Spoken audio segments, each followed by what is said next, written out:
Intro. What's up, y'all? Hang tight. Like the video. Do all the things. The girls are back.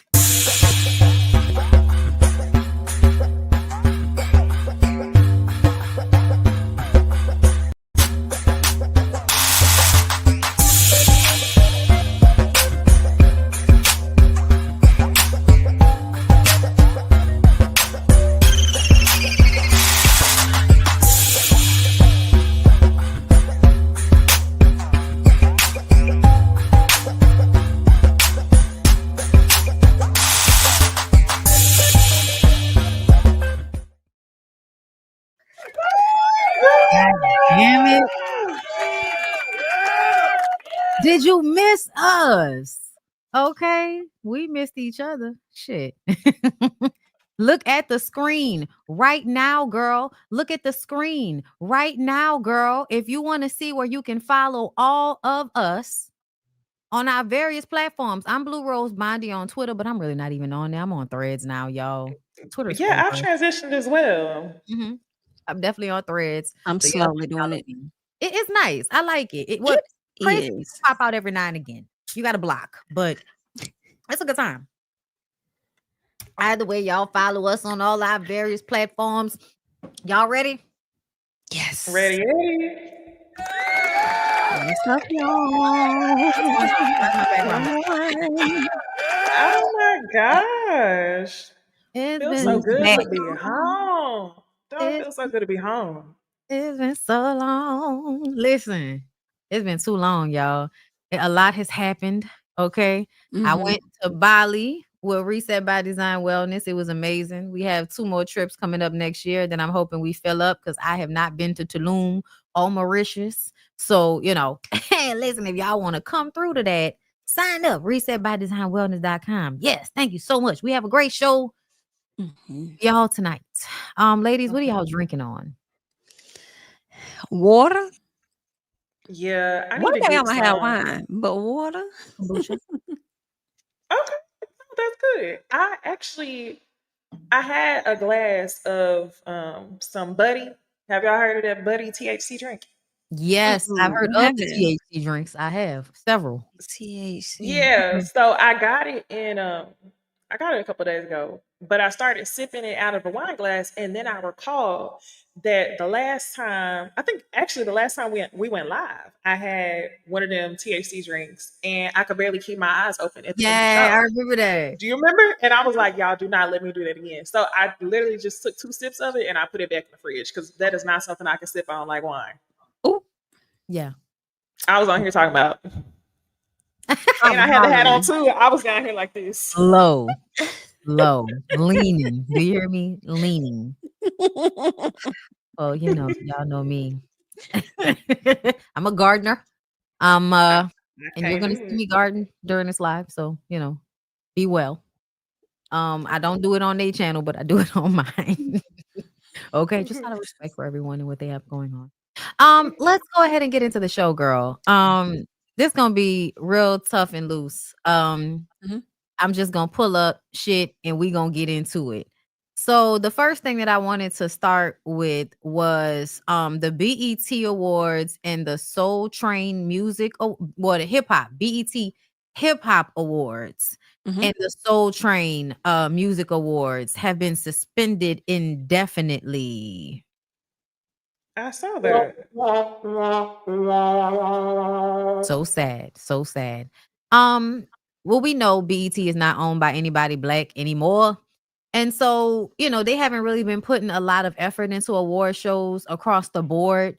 I think the writer's strike really messed a lot of stuff up. As far as the award shows and people in COVID, and people just never got back on a good foot with them. But I do miss them, and they did give us some of our most iconic moments. Okay. The ciphers, yes, the performances, like the BET Awards, period, like over the years had some of the best performances. But yeah, y'all know what I really thought about when I saw this? I'm like, well, y'all don't care about black shit no more either.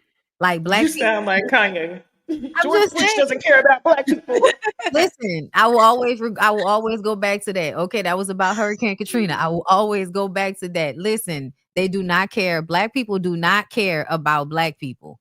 They don't. Okay, and the reason why I say that is because all of these current artists, they don't want to be considered as black artists. They want to be regular artists. They want to be rock stars. They don't want to be rappers, even though technically they're considered rappers, like Travis Scott and a lot of the other rappers like him. There is a separation from blackness that is happening there. And even with R&B, I feel like it's not the same anymore. I So agree. SZA said something like that. Remember SZA mentioned that? what she said? She said that she didn't want to be considered an R&B artist or something like that. It was I like don't a think she should few be though. Do months you? I ago. definitely don't think she is. I mean, she seems more alternative than that.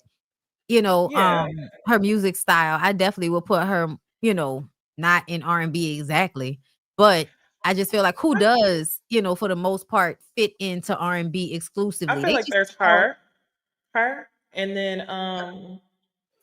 I feel like Leon Thomas. What's the other? What about Giveon. Kehlani? I feel No, like definitely all not of them Kehlani. people, y'all. Well, I don't know about some of them, but I felt like with them, a lot of that can be also considered pop, Mm. and because that's always been a very fine line. Literally, Yeah, R&B has been considered pop if you know the right black person is doing it. Like if Whitney Houston is doing it, it's not R&B, it's pop. You know what I'm saying? Michael Jackson, it's not R&B, it's pop. Certain people will get to be pop because it's I think a closeness to whiteness type of thing versus some other people that will still be considered R&B. Even like across the board. For instance, y'all know Beyonce, this whole country music thing. There are other black artists that we know of that have done country songs that they K know. Michelle. Not just girl K Michelle, Patti LaBelle. Patti LaBelle, her whole twang, if anybody actually like listens to it, is very much country. And I listened to one of her whole albums, and there's a song that I really love on there, but it reminds me of a country song. And I'm like, this is a Dolly fucking Parton. yeah, it reminds you of a Dolly Parton type. Yes. So, I mean, their energies would kind of similar at different times. I feel like a big hair diva type of thing. Mm-hmm. But yeah, I just, I think it's always kind of been a racial thing to be put in certain boxes. So I get the artist not wanting to be put in those boxes, but with that, it then means we don't get to see as much of ourselves anymore. Mm-hmm. Yeah, And I that's have to agree. yeah. Definitely. I always find myself having to go back to like old shows, watching that, watching old shows and stuff. And I don't know why when you were talking, it made me think about the 90s, right? When Mhm. I felt like we saw so much of ourselves and we got the most, in my opinion, because that's what I lived through. I don't really know about the 80s, but it's like we got the most on like television and stuff. But then I'm thinking in my head, like, damn, should we mention the 90s? Because every time we talk about the 90s, it's like, should I be ashamed? Because everybody was problematic as fuck. From No. the You know freaknik what? to the I prefer comedians, that a like, little bit. I do. I you prefer what? that a little bit. I said A I little prefer that a little problematic? bit. Just a little bit. But somebody in the comments is trolling so hard. When we said there's nobody who does like real R&B, Don't they you said Shamia Morton. Why are y'all talking? I can't deal with why? y'all tonight. We gonna talk about that too. Please understand, we've been gone for a minute, but we back with the jump off. We gonna talk about it. Never had R&B like Shamia. It's crazy. Never had. Hilarious. No, and here's the thing. I feel like every time problematic in one way or another. Every time. True. It doesn't mean it's not Yeah, just as good. Like, no, it was great. it was But great, it's still right? extremely fucked up in some areas that we should, improve upon. And one of those ways that we did, improve is that you really don't see black people talking about each other's hair in the same way anymore in media. And I feel Mm-mm. like if you can't still be funny without being degrading to blackness, I feel like you're not funny. So, True. so that's not to Mhm. say anybody who, feels a certain type of way isn't funny, but just saying like that you could do better than that. Like do better. Like the jokes need to move along with the time. You need to find a new way to be funny besides offending every fucking body. Like I'm gonna be honest with y'all. I don't want to go to a comedy show and have a motherfucker trying to read the whole first row. Like, so you mean to tell me I paid to sit close so you could rib the piss out of me? True that. I don't feel good about that. Like, I agree. actually like that though. I'm not gonna lie. Like, because she's a chaotic Scorpio. I love that shit. I'm like, turn his ass up. Like, that's why I wouldn't sit on the front row, but like that's part of the reason why I would want to go. Like, Not saying that I wouldn't sit on the front row. I'm telling you, I couldn't sit on the front row because I'm sensitive. So it's like, bitch, you playing with me like that's a joke, but it's 10% truth, and so we gonna fight. Yep, we gonna fight. But now, if you're talking about somebody else, I will laugh my ass. Like, I want to see that at a comedy show. I do. I mean, definitely would laugh for sure. But I'm like, I do kind of agree though. It's like we do have other things we could joke about, but also make it to a point where a person like thinking, like, I know we may not come here to think, but y'all don't think some of this laughable that's going on in the White House? Like, make a joke about that, but then have niggas thinking like, you know what? I ain't even thinking. I know that shit funny, but at the same time, they got a point. So I think what people are doing are calling for comedians to be a bit more creative than what they used to be once upon a time. Even though some of my faves make some of the best commentary on life. Like, to me, Dave Chappelle would make you think. George Carlin would make you think. Even Eddie Griffin shows sometimes will have your ass fucking thinking about what they're saying. Everything is not like a dumb joke. Like, people who are actually good at that shit long term, I feel like they don't just do dumb jokes, but they also do jokes that are like unifying, jokes that can transcend whether you black, white, Latino, and those jokes can sometimes be, the better jokes, and it's more simplistic sometimes. But so that's what I'm saying. Like, it just depends. But there are other people who have done it, so that's why I feel like it's a cop out sometimes to just be ribbing people as if there's not other funny shit you could say. Was it Dave Chappelle? Is his wife Asian? Yes. Okay, so it was him. He did a special on Netflix. It was so good, and it was like a few years ago. Never been into it, but he kind of did that where he talked about like real life stuff and had you laughing. Like, he takes it to a different level. But as you're talking about that, you know what I thought about? What? Yes, thought provoking, as somebody said in the comments. But like, what I thought about was, you know how we talked about the R&B artists and rappers not really wanting to appeal to the black audience. I'm like, that's what's happening with the comedians. Like, in order to really go further or propel yourself, you do have to open up your range of comedy in order for you to get to the bag. So yeah. That's happening in all ways. I'm not surprised about BET dropping the BET Hip Hop Awards. I mean, it kind of sucked. I think last year may have been the best year because of the 50th year anniversary, but it kind of sucked. But I was surprised about the Soul Train Awards. I'm like, now why y'all want to sit the Soul Train Awards down? But if ain't nobody watching, last time we had one. Ooh, good question. Yeah, because I'm like, didn't y'all already? What? Probably before the pandemic or something like that. Probably before that. Well, then Candace Dillard went to something since I think it was since the pandemic. So maybe it's been maybe 2 years. Okay. 2023, I think. Yeah, was the last one.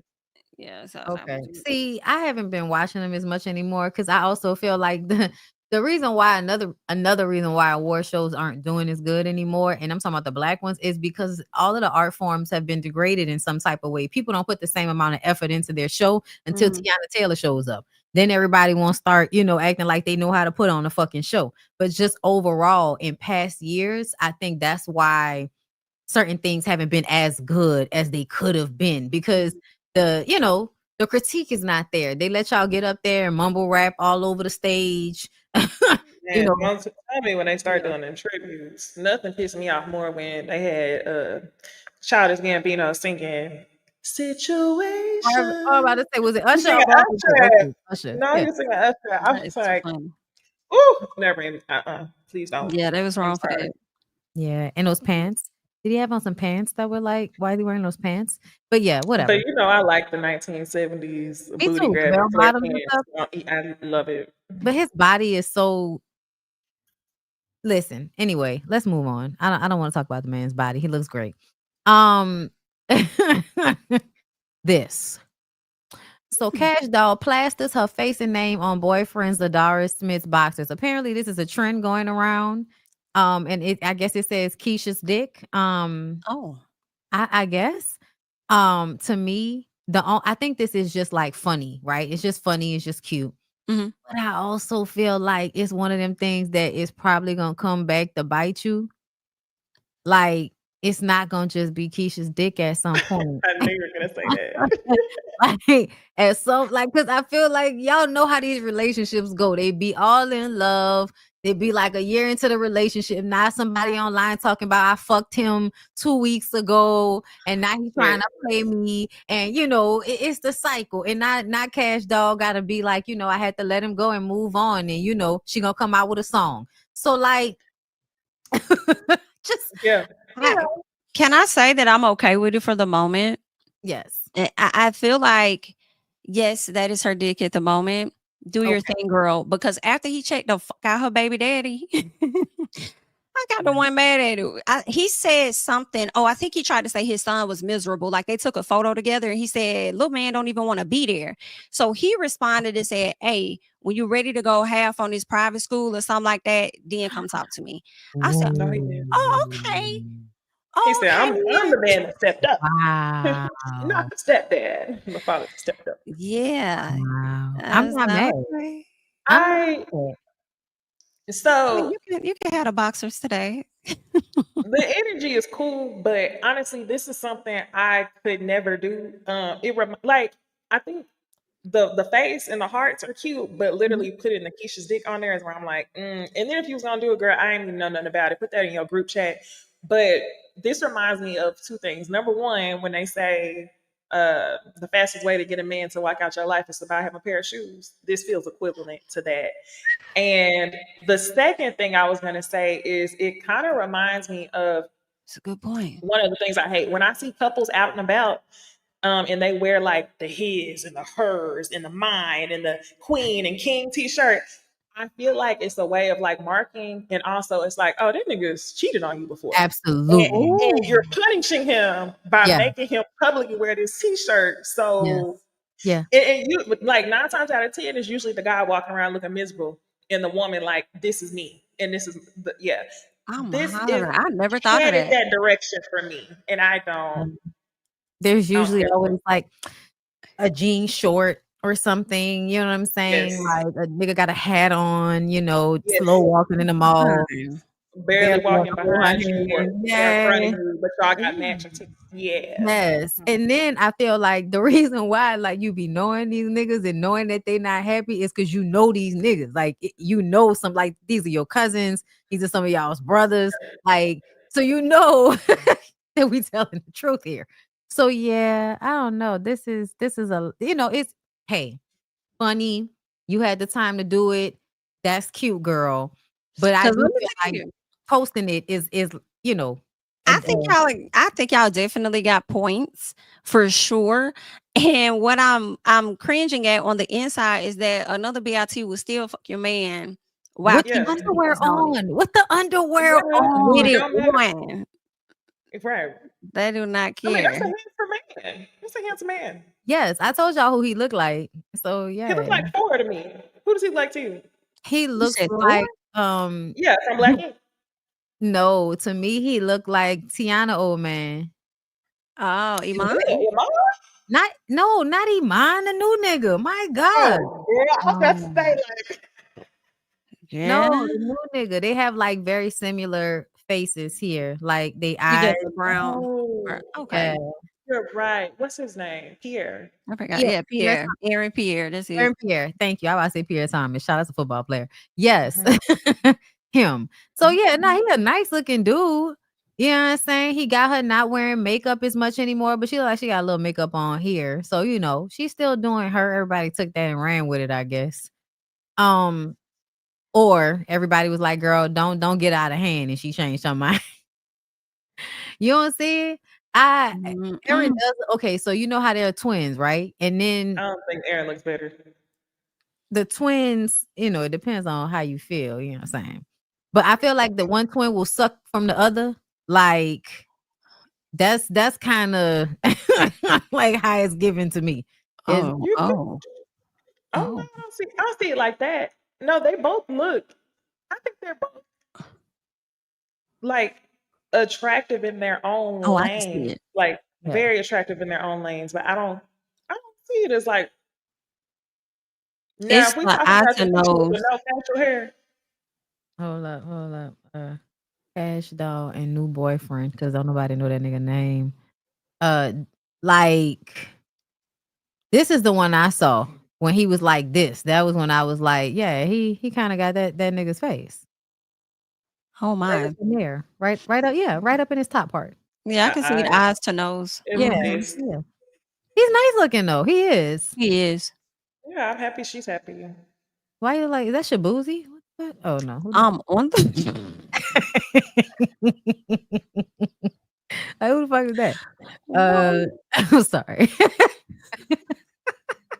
So yeah, y'all. Shout out to Cash Doll and her new man, girl. That's what's up. You know, you look Mhm. happy. Yeah. Yeah. You happy, girl. That's all that matters. So y'all, Mhm. Nene is interviewing everybody and they fucking mama. I said including dead bodies because she interviewed I did. Trick Daddy.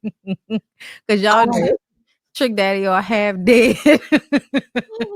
Okay, this nigga is a cadaver being interviewed on this lady show. But we're not about to Tricky listen to him. Wicky. But I got Erica Mena was on there today. I ain't even listened to the shit yet, but you know she Oh can my never god. stop talking about this situation with Spice. And based on the picture that Neighborhood Talk chose, I can already tell what we talking about here. So let's see how she gonna make this shit make sense. Let's listen. Shall we, ladies? Yes. And it was never an issue then. Mm-hmm. But it became an issue when, at the end of the day, it's kind of like, I don't know, I guess it was, you got another woman who's obviously a lot darker than me. Mm-hmm. She came at me in regards to my son, and a word that, yes, has been used to racially kind of, Kind of. fame, or what do you say?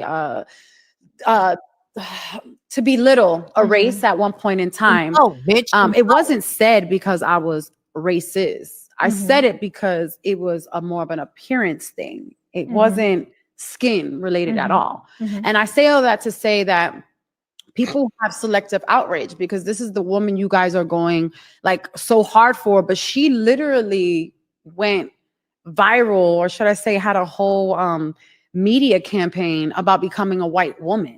And how proud she was to bleach her skin, or I don't even know what her MO was at that time.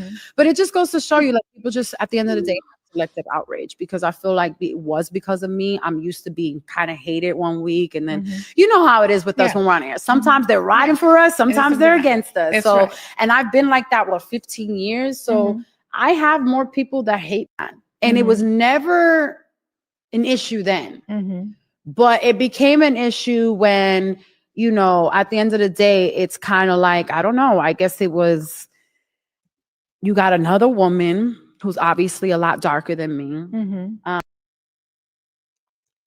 All right. What do y'all think about Nene doing this groundbreaking interview with Erica Mena? For me, I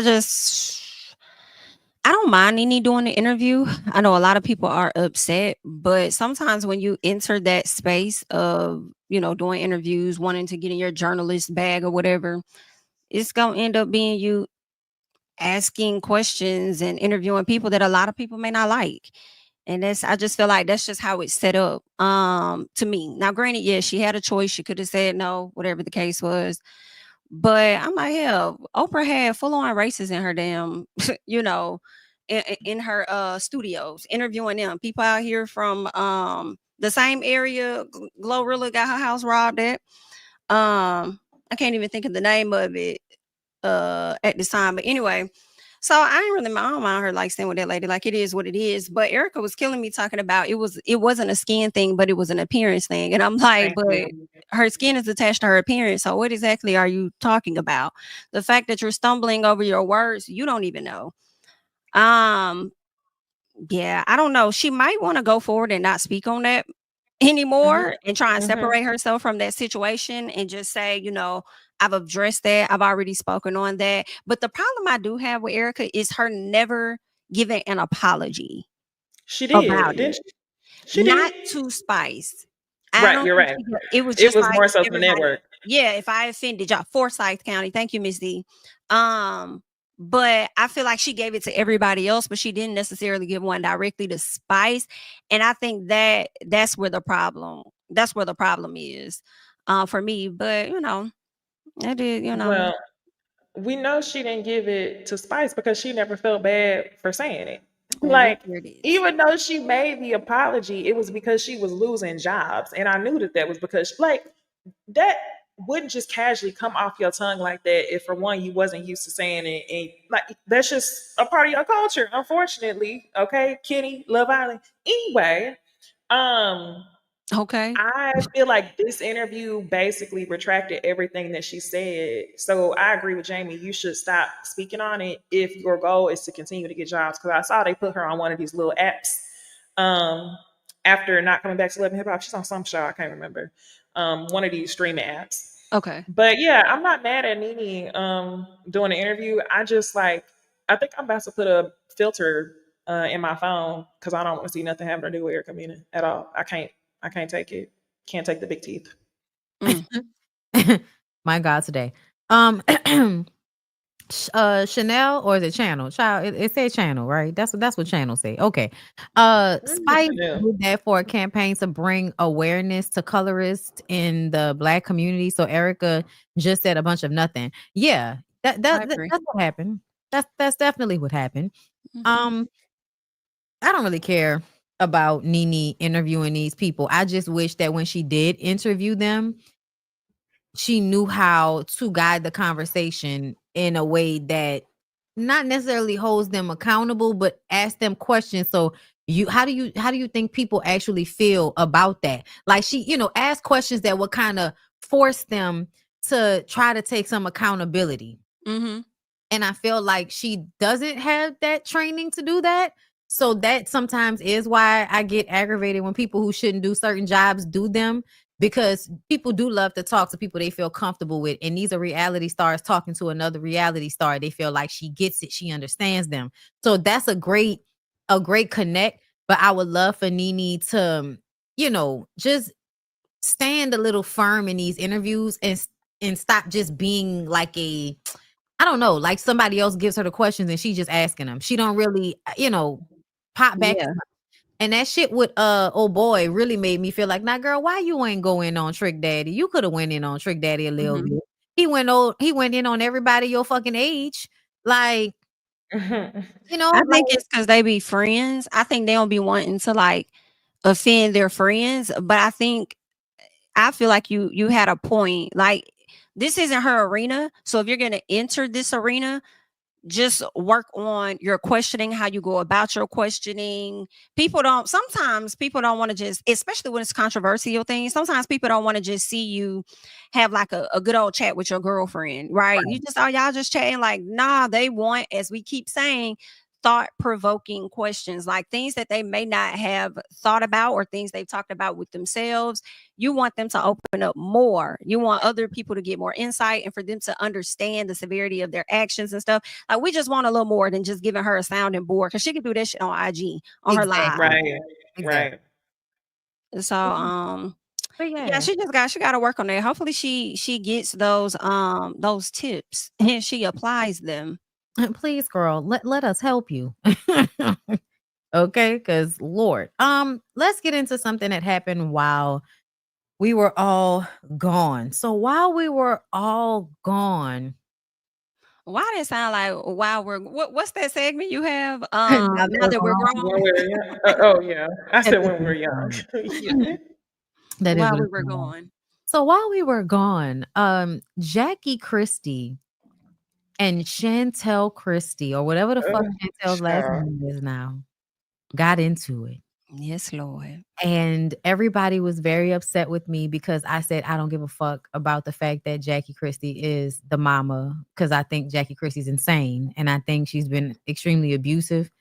And I felt like it was gonna happen eventually because of the shit that she was accused of doing to the kids. I was like, eventually, one of those kids, and it's probably gonna be the one that you like the most, which was Chantel, is gonna beat your ass, so to speak. I didn't mean I didn't mean physically. I thought, she was just gonna go off on her real good, embarrass the fuck out of her, tell the world, about some shit we know about that was even further embarrassing. But it's almost like you can't shame Jackie Christie. Like, there's nothing you can really say that Jackie Christie is gonna actually feel bad about. And, I just, even though I feel like Chantel was wrong for having that moment where you even allowed it to take there. Because honestly, I feel like your mama was setting you up for that. I feel like she was setting you up so that you could blow up on camera and make yourself look crazy in front of everybody. And that's what you did. But that's what she said in the interview, basically. Yeah. That's how I felt from the beginning. Because I could tell, like, to me, and y'all tell me if I'm wrong, but when you and your mama get into it, you don't like want your mom to act like she's not bothered by the fact that you're upset with her.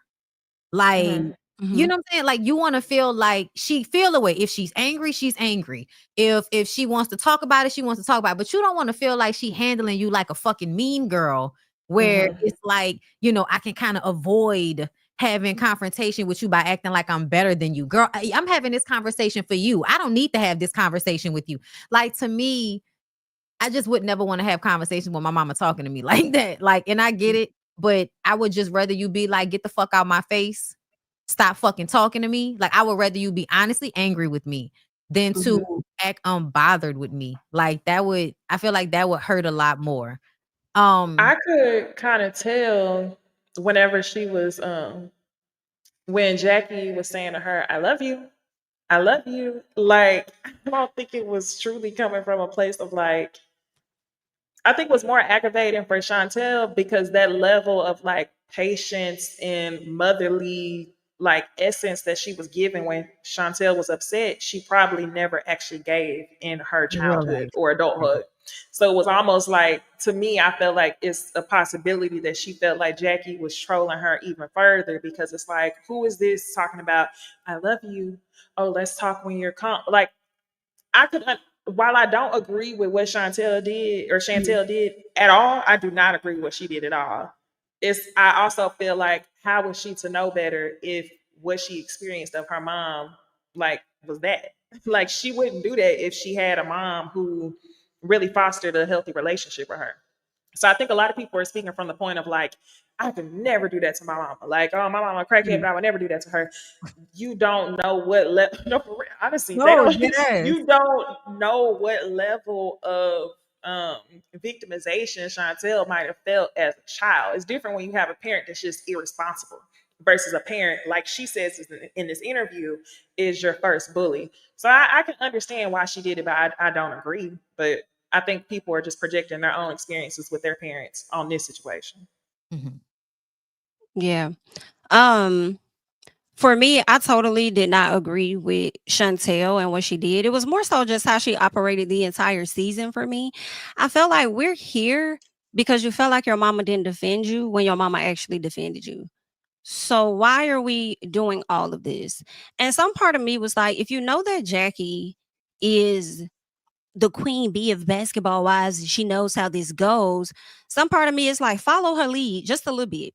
Because if you see that she's not trying to have the conversation, she likely doing that for you and her. More so for her, for sure. Okay. Because like y'all said, you can't bully Jackie. You can't say anything negative about Jack, because Jackie ain't gonna give a damn. She gonna let you do what you do. But her walking out of scenes, I feel like just, she could have read the room on that a bit. I do agree. I feel like Jackie was antagonizing her once she got in the room. But what I'm not going to do is act like Chantel didn't do the same thing when Jackie got up and was trying to lead a situation and you followed your mama down the hall. So it's like, I don't see either one of them as right in the situation. But it's like, I mean, they got a lot of history with them, but I more so was just trying to look at it from the show standpoint and what was happening on the show. And I was glad in this interview, Chantel said when she was talking about the things regarding her mom, she said, I wasn't talking about my childhood. I was talking about what's happening right now. I said, I'm glad you said that. So let's focus on what's happening now on the show, because that's how I'm judging you. And on the show, all of this it's just not warranted at all. Jackie keeps leaving the scene. Okay, cool. Keep leaving the scene. Do what you're going to do. It is what it is. right? So to go back into the room after you were so upset, sit down with her, have an exchange of words, and then shit go left, Chantel shouldn't have even went up there. Especially if all you were gonna go I to the agree. room and say, "Oh, I'm just here to let you know moving forward, we're not moving forward." Girl, you didn't even have to tell that lady that. You could have just wrote her off like you would have any other time when you blocked her She and ran up on and her mama, honestly. kept it moving. I So think I think that was the point. I think the point was to force confrontation with her mom. I think in real life, her mom probably does a good job of avoiding accountability in their relationship. And I do think whether Chantel wants to admit it or not, she came on the show to like get this vengeance moment on her mom. I do. But Yeah, I I think so. also feel like Jackie's deserving of it. And that's where everybody can disagree with me. And I'm fine with that. I'll definitely be out on this island by my motherfucking self because I know what it's like to look back on your parent and wonder how they could possibly handle you the way they did. And if y'all think that Jackie wasn't abusive to Chantel, you just don't understand how abuse works because you can't have one kid watching the other kid be abused and think that that abuse is not still happening to the other children that are there, especially because you put them in a situation to hate each other. So to me, I feel like, you know, when they look at old clips and Jackie is like, I don't know why it matters if I was there. Y'all grandmother was down the hall. Like, you know, like, and then when she was on the show saying, I'm only going to talk to her if it's on my podcast, like, she just says a lot of shit that I feel like a mom that actually cares about her kid would never say out loud, especially not on a TV show. So her getting pushed and then responding with an attempted punch in the face, I still feel like I know everybody feels like that's what she get because that's your mom. I know y'all feel like that, and that's fine, but I just don't. I feel like when people are maturing, when they get older, there should be a level of she pushed me. Okay, girl. Okay. Don't make me be like, I feel like there's a way for you to respond that doesn't escalate the situation. And I You feel mean like on behalf of Jackie? once Jackie was pushed and then she tried to punch her, right? She didn't punch her, Yeah. but she attempted to. I Low have to key, I agree with No, Jackie wanting to of course. punch. Most people, especially Black people, of course, everybody feels like, oh, you put your hands on your mama, then you deserve death. That's how most people kind of feel about the situation. And I just feel like if you don't know how terrible it is to have a parent that don't give a fuck about you, it's very hard for you to get that a person could get to a I don't give a fuck about you either type moment. And as soon as you cross a boundary with me, I'm going to have to defend myself in a way that might be an overcorrection or over exaggeration because of all of the times I felt like I couldn't before. And that's what I'm saying. I think in these moments with like parents and children, in adult children, it's very hard to remember that we still become children when we're in these moments. That's why we don't handle it, you know, maturely. And I just feel like if you're a mother and you know you fucked up in some way and you know you have to deal with the fact that you fucked up in some way, I don't think it's always best to have a I don't give a fuck attitude when it comes to your kids. Like you could feel like that about anything else, but like especially when you think about the fact that Jackie wanted her to come on the show. Like you wanted her to come on the show. You wanted y'all's drama to be a storyline for you to be relevant. And that's another thing I'll never come up off. Jackie scratched and survived good times to keep this fucking show on. When everybody else wanted this show to be over, Jackie Christie wanted to keep this show. And I do feel like Jackie will want to have her family drama on this show as long as she can come out looking like a rose in the process. And I think she would have had to make Chantel look. I don't think she ever cared about looking like a rose. Well, Jackie don't ever care about looking like a rose. I think one of y'all said it not too long ago. The point of her putting all of Chantel's business on Front Street is because she thought it was going to be beneficial to the both of them. Did y'all watch this interview with Carlos? Yeah. When she told about she asked about the baby daddy and stuff. Yeah, she told her not to bring it up, but she did anyway. And she was like, "Oh, you gonna treat me like any old bitch on the show?" Yeah, girl, you signed up for the show, and you know how your mama do on the show. Plus, she also mentions that they didn't have a true mother-daughter relationship because she said the grandmother raised her. So it's like, then again, that's her biological mother, but that's not now she's saying that maybe this ain't who she really viewed as like a true mother growing up. So there's also that level of detachment she has, which is making her want to put her hands on her. So I'm like, it's levels, and I understand how it got there. Not saying I agree with it at all, but I understand how it got there. Yeah. I mean, I don't feel like I ever said that I agree with it, even though people are perceiving it that way. I just feel like I'm more focused on Jackie because I feel like I was coming here because I knew this was going to happen. The only reason I was watching is because I knew that they were going to get into it because of the way shit happened back in the day. And Chantel was mad back in the day about some of that shit. And you could tell that Chantel is trying to like mature past her mom's point, even if she's falling short. You could tell like she's going to therapy and I'm trying to be better than my mom. Whereas Jackie kind of has this vibe of, bitch, I'm better than you just because I'm your mama. And I don't care how much you think you're better than me, bitch. I'm better than you because I'm going to be condescending and I'm going to handle you like you a little girl, even though you know, like, it was what she was doing on the show. And, I feel like that's a mother-daughter relationship. And I feel like what I'm asking of Jackie, we not going to get because she don't have it for her kids, if you ask me. And her kids obviously don't have it for her. Takari just wants to be, in my opinion, just wants to be taken in. Like you want to just be on the side of the kid that's being liked because you were the shunned one. Because like her acting like, girl, you didn't know Jackie. Girl, you didn't know Jackie. Y'all are like 4 years apart. Why are you acting like, whatever experience you had with Jackie, you could say Chantel was there to watch you run on the treadmill, but y'all didn't have the same mom? Right. Like, to some extent you don't, but essentially, I feel like if you are a fucked up woman running behind a man and don't really care about your kids because your mama there, then that's who you're going to be to all of them kids. Like, I didn't like that she kind of was discrediting her sister's experience. I'm like, yo, y'all be in the same house. We all experience our parents differently. Each child requires a different level of parenting. I do want to go back though to the situation with Jackie and Chantel when they first got physical with each other. I do understand because I don't agree with either one of them actually, but Jackie responding with the fist to Chantel, I feel that way about Chantel responding to her mama trying to get by her. Because I didn't see Jackie touch her in a forceful way for her to push her mom. You know what I'm saying? Like to even push her. Because if I'm having a disagreement and really depending on how high the disagreement is, I'm thinking with a person, but in this case, that's her mom. So if I'm having a disagreement with my mom and she's trying to get past me, my immediate thought isn't to push. And like literally push her into the wall. Like you should expect some reaction. Yeah, that reaction probably could have been another push, but she probably wouldn't have been right in that either way because people are going to continue to look at her from the eyes of how she showed up as a mother, right? Versus the situation like just this particular situation here.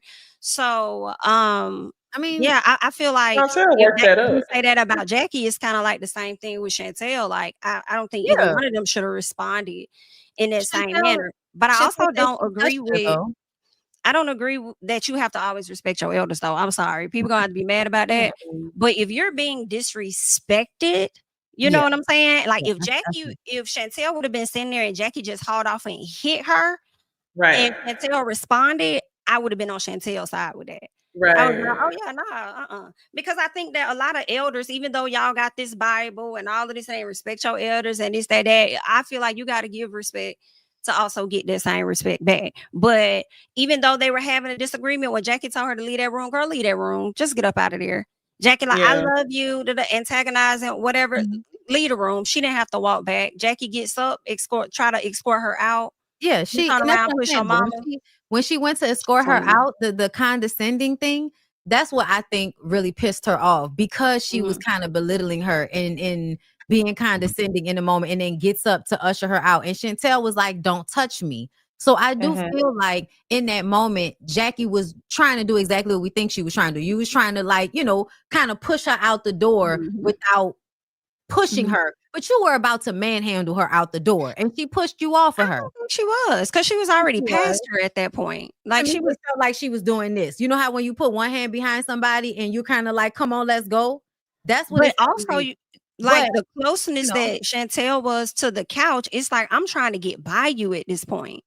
Like, I'm trying to get by you. So I mean, like, I'm gonna have to, excuse me, so I can get by you. But So I feel like, to me, why did she have to Chantel, she even did get up what she in the wanted to first do. place? Like, She Chantel wanted to could put have said what hands she on her. wanted to say and still walk back. I think when Jackie got up to usher her out the room, I do think her response was a defensive one. I don't feel like it was, oh, I just want to hit you just for the sake of hitting you, because it was a push down. And if she really wanted to hit her mama, she would have just mushed her or some shit. Like, they could have really went into the blend. They could have.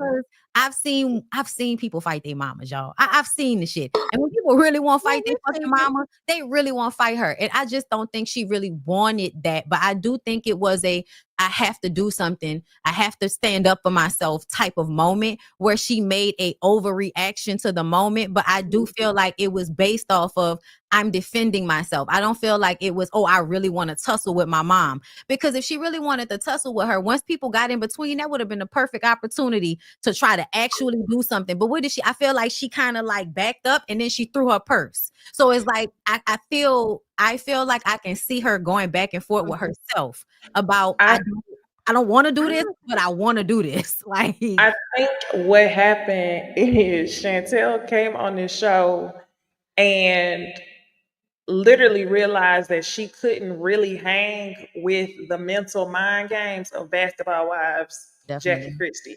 definitely. And that's why you acted. And honestly, to be real, I think that whole argument of Jackie punching her, all that stuff, the physical altercation, I think that Chantel worked that up because she thought that would have played out in her favor.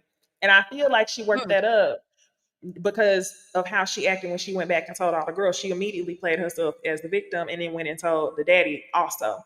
While I think there's situations where she may have been the victim in her life with Jackie, I just think that you came on the show and you wasn't ready to go toe to toe with your mama.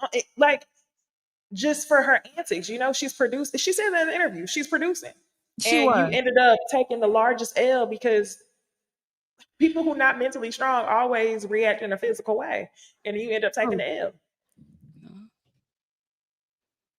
Well, there's that. There's that, right? There's that. So, with that being said, we'll put this conversation to bed. But I still can't stand Jackie Christie. I still can't stand that bitch, bro. It's been too many years of her working on my nerves and having stiff hairstyles, and I don't understand why. You make all of this money, why do you still look this cheap? And then, she felt like she wanted them, as long as I could put this terrible wig and a ponytail and put on a monogram scarf, then I look like I got some money. And I can't with her. So let's get on to another controversial topic, bitch, because everybody lost their motherfucking mind about Martin this week. That was another controversial topic. Ari Lennox basically said she did not like the way Martin talked about Pam on the show. She didn't like it. She said it used to hurt her feelings. And everybody lost their fucking mind. I got up. I said the same thing. I was like, I don't even know what y'all are upset about. I thought we all knew that Martin was a colorist asshole that, had to basically have a fucking stroke before he calmed down and stopped being an asshole to everybody. Like, I thought we all knew this. But apparently a lot of people in the Black community did not know this. And they were very upset that we was trying to take another one of their father figures away from them. I don't know why the fuck a bad boy of comedy would be your father figure, nigga. But he did start making those. Is that what they were saying? They actually were saying father figure? No, but the way they responded is like, I could tell they're doing this. Y'all not gonna take this legend away from us, and that wasn't even a conversation. Like, no, like, it's so many of them that were responding like, so what y'all want? Cancel Martin? And I'm like, nobody said that. We just talking about what was happening on the show. Then they would keep saying shit like, it's just a show. We was just watching it for entertainment purposes. And it's like, but a lot of us were in middle school, so the jokes got told in real life to us. Some of this same shit was said in real life and made girls feel bad about themselves. And it's about our hair. And we know how Black women feel about their fucking hair. I said he dehumanized her. They got mad. But I'm like, anytime you keep referring to one woman as an animal and a man, but you never refer to the other woman like that, that's colorism, my nigga. What you talking about? Like, they had the same hair texture. Gina was never BDB. But to me, it was just a show. I also feel like Martin was just a terrible friend. He was a terrible boyfriend. But that's what the show was about. Much like everybody hates Chris or Kevin Hart show, The House Husbands of Hollywood. Oh It's yeah, them making main fun character of, asshole. yes, they're the asshole, and that's their character. So the way everybody responded, like we were saying, cancel Martin, it was just like, oh wait, no. Nobody said that. Are some of the No, comments on the slide? Let's see. Okay, Ari, baby, don't do this. He never said anything about her complexion. He made fun of her weave and them run over shoes she was wearing. He never talked about her complexion, though, and she came back just as hard and sometimes harder than Martin. Pam, the reason why I love a woman that can take a joke and dish it. Uh-huh. This is negging. Martin clowned everyone on the show. He never joked about her complexion. And Pam used to flame his ass. Well, it's comedy. Stop it. Ari Lennox. Ari Lennox is not wrong about the Pam jokes, and she's not the first to point it out. Times were different does not mean it can't be called out to avoid it from happening in future work. 90 sitcoms, even my faves, are steeped in awful jokes. It's okay to admit that. Animals, men, all that. I'm not saying we got to cancel the show or nothing. It's just possible to look back and be like, damn, that was kind of off.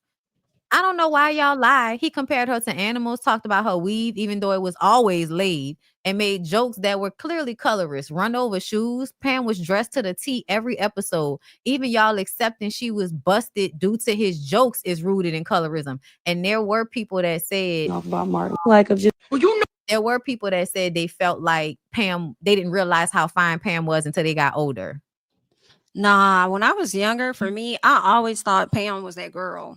I thought her fashions were like on point. She was better than, to me, I felt like she dressed better than Gina. Like she used to be fly as hell. I used to enjoy the jokes, not gonna hold y'all, because the way she used to fire back at his ass and light him up made me feel like I could be just as quick with it. Now, Yeah. I never really heard any jokes from Martin thrown in my direction, like the BDB. And I've said BDB on my channel, like BDB, please. But I liked a statement that a person made. Number one, I do believe there was colorism. Number one, I think it was a lot of colorism all throughout the 90s. That's number one. Like Martin, all the women he's dated have been like light skinned as hell. Like he got kids that are like that's yeah, like I don't see how anybody could really watch it. And it's not a full attack on Martin, in my opinion. It's just really the era that we were in, and it blended right on over into the early 2000s, where you would see a lot of these lighter skinned women playing the main role in different music videos. But when we got BALI, remember when we got BALI with the beautiful girl? She looked so good even in the dark. I cannot remember what her name was. That's a girl from what's her name from Bronx Tale back in the day.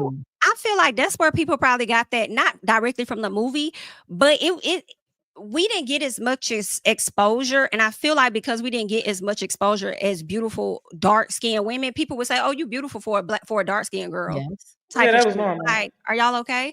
But I thought Pam looked great. Can you go back? It was a comment. Well, I remember it.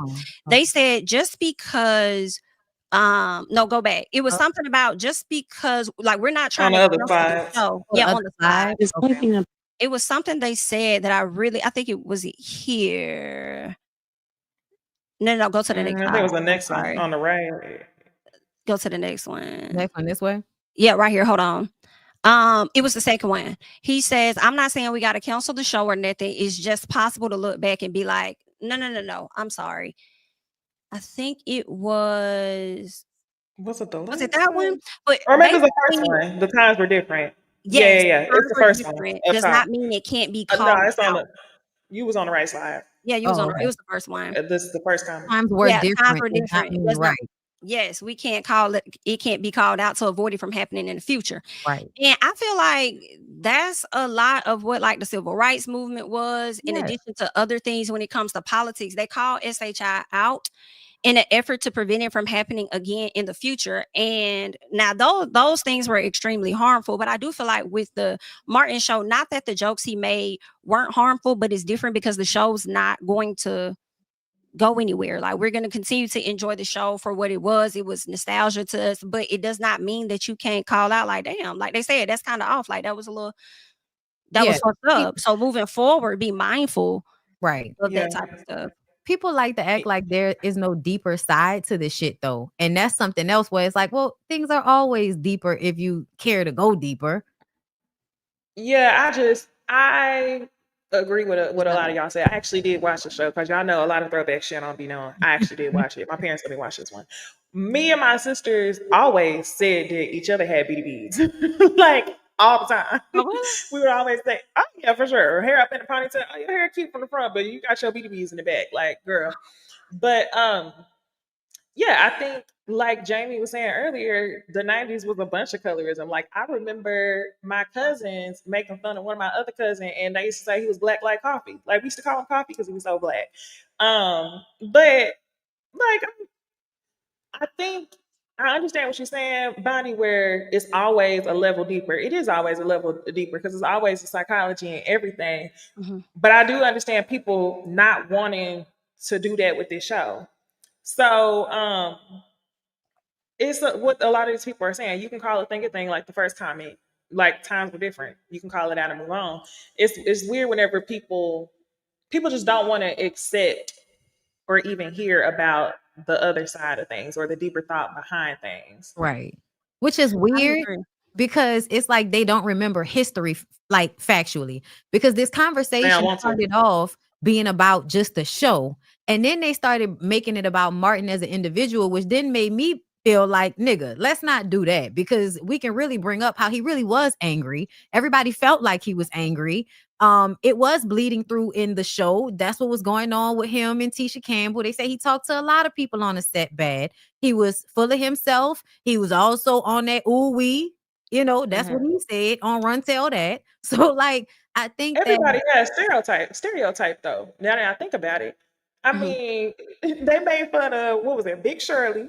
mhm. Um, Oh, and they said Pam who? was supposed to be a big girl at first, but because they No, really like Pam, because they really like Tashina Arnold, they gave her the role, but it was supposed to be a big girl. So a lot of those jokes were supposed to be for a big girl, and I think that was what made it funny was because she wasn't bad looking, but it was supposed to be somebody that yes, actually was bad looking, and I think it would have still had that same like because to me some of the jokes were funny, especially when she would pop back real quick and her joke talking would be about his funny breath. to me.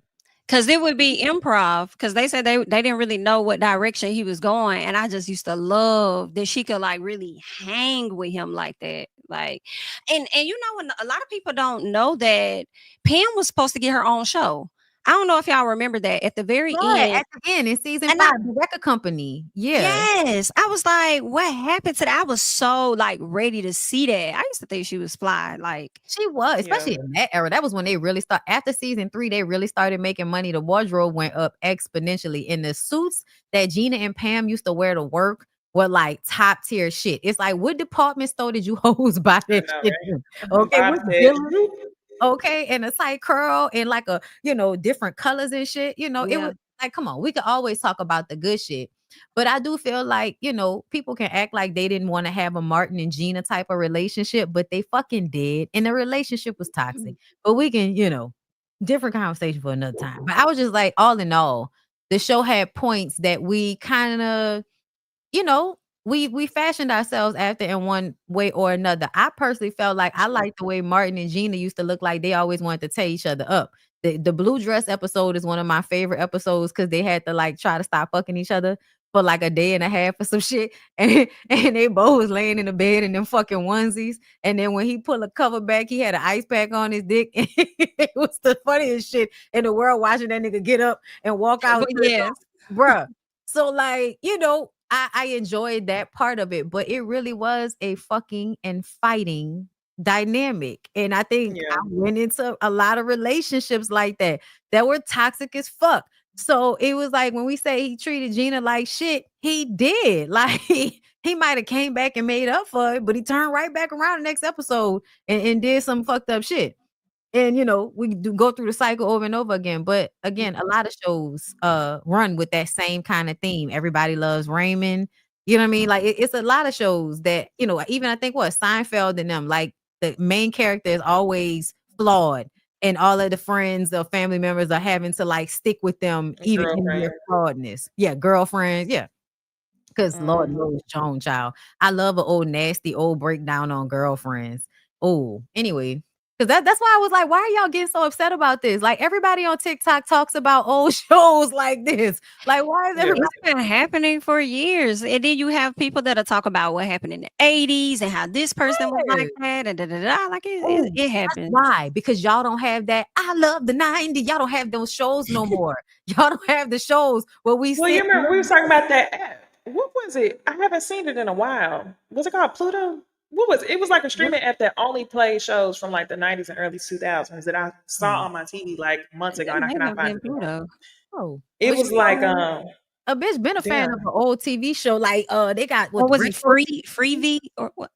Was it free? It was something. I feel like I got all that shit. It might have been a year ago. I said a couple months ago, but a year ago, literally, I was just watching the Parkers, Martin, one-on-one. I cannot watch the Parkers. Y'all can hang that shit up. I cannot watch that show. I cannot. Really? I used to love that show. Okay, that's one of the ones I could not. Because you know why? You know why? Dabble. That's what it was. It was Dabble. Oh. That's what I used to see. I did not like how they made Kim dumber once she got her own show. That was annoying to me. And then Kim Parker. Oh yeah, they did. Oh, I feel like they dumbed down her character so much more, and that annoyed me. But did she have the blue contacts? Moesha, she didn't have blue contacts on Moesha. No, she had them contacts on her actual show. Yeah, I know. So I was thinking like the blue on Moesha. But you know, she was that girl on Moesha. She was all, you know, she wasn't that dumb. She was just like, you know, the over talkative. I want a boyfriend so bad. I want to be in, you know, that. Like she was just, you know. They played Countess Vaughn for sure. Yeah, I didn't like it. It was a good show, but it was, I mean, If she didn't have to be so dumb. Ogilvy, like, come on, bro. Dr. Ogilvy was gay as fuck. I don't even understand why anybody was playing with us about Didn't they get together in the end? Didn't they marry or something? Didn't they get together? Yeah, they did. Think about that. Think about that dynamic. All that embarrassing, humiliating ass chasing. He was gay. Low key, that reminded me of William from Girlfriends. Why would y'all do that? And then they tried to be like, oh, his dick big. Like, yeah, he looked like one of them goofy. Don't know what to do with it. Okay, let's read some of these super chats. Let me stop. I think my mama in the chat. All right. Thank you, Erica, for the super chat. People are thinking that you're specifically talking about colorism, not including featureism and texturism, which all falls in line of colorism. But if that was a white woman and Pam, then everybody would understand. True. This is true, Erica. H.A. Lima Bean, thank you for the super chat. The Martin conversation is how people talk about abuse. Just because I swing back at the person who is hitting me and I land a good hit does not mean they weren't beating on me. And that's another thing I've noticed too about the conversation. Her jokes pop back just as hard. But does that mean that there weren't a whole bunch of times where Pam was minding her fucking business and here come Martin calling her a horse or some shit? Like you could just get on Pam and giddy up and ride her throughout the crowd. You know, like it was always a joke like that. That's how you know they were lazy and not changing that writing back. Because why would you ride Pam? You know what else I want to add to that too? I'm like, I also question the audience reactions to it as the years went on. Did they get large reactions from the audience, which would be a lot of people's parents? Problematic as hell, which made them lean more into the jokes towards her. We know they got a large reaction when it came to Shanae, because after a while we start seeing Shanae on the show more. So I'm wondering if that played a role. Like, oh, okay, people are liking to see you guys banter more. Okay, let's get more of that in there. And what if they really did like seeing that Shanae role because they love seeing these caricatures of Black women? Because, like, come on, like that shit. When I tell you to this day, a white boy calling a Black woman Shanae is like nails on a chalkboard to me. Like I want to, gosh, or Felicia. Oh my God! Like, let me say this. When I saw that everybody was going in on Martin, I said, I hate to see what y'all finna do when y'all dive into in living color. Oh, they not ready. Because that was meant to be offensive. Like that was on purpose. Like, but some of it landed like a motherfucker, and some of it told more of the story than I think people know sometimes. It was actually very spot on a lot of the times, and I think it did depict how problematic motherfuckers was. But like universally, like everybody. We need I want a documentary on In Living Color. I love In Living Color, girl. I used to watch that shit. I remember because my daddy used to love that. Used to watch that shit late at night. Eddie, thank you for the super chat. She just responded to Martin shit starting action. Wait, He just responded to Martin's shit starting action. I always tell people, don't be mad at my reaction to your action. Yeah. I got you. Yeah, No, Pam. yeah, she was usually always responding or defending Gina. And the truth of the matter is, I understand why she didn't like him. He was terrible to Gina. What homegirl wouldn't dislike this nigga? And he wanted to fuck her. So he had to act like he didn't like her because he really wanted to fuck her. But he knew that she was too strong for him. He knew that Didn't they have an Gina would be episode like that where he They did. dreamed of her, or it was the end of something? the first Yeah. season. It was like he dropped a big ass weight on top of her, like, and smushed her like a witch under the house on the bed. That episode, I ain't gonna lie, made me so uncomfortable. It was so weird even seeing them. Like, it just made I was sick the whole episode. I'm hollering. But to me, that was the truth, though. The truth is the only reason you rank on a fine ass sister and act like she not bad when she is because you want to fuck her and you're trying to make sure your girlfriend don't think you want to fuck her. So you're gonna keep having all this fighting and shit. When in real life, y'all know Jerry Springer, your homegirl fucking your man when they have this type of going back and forth in real life. Like, let's keep it a buck.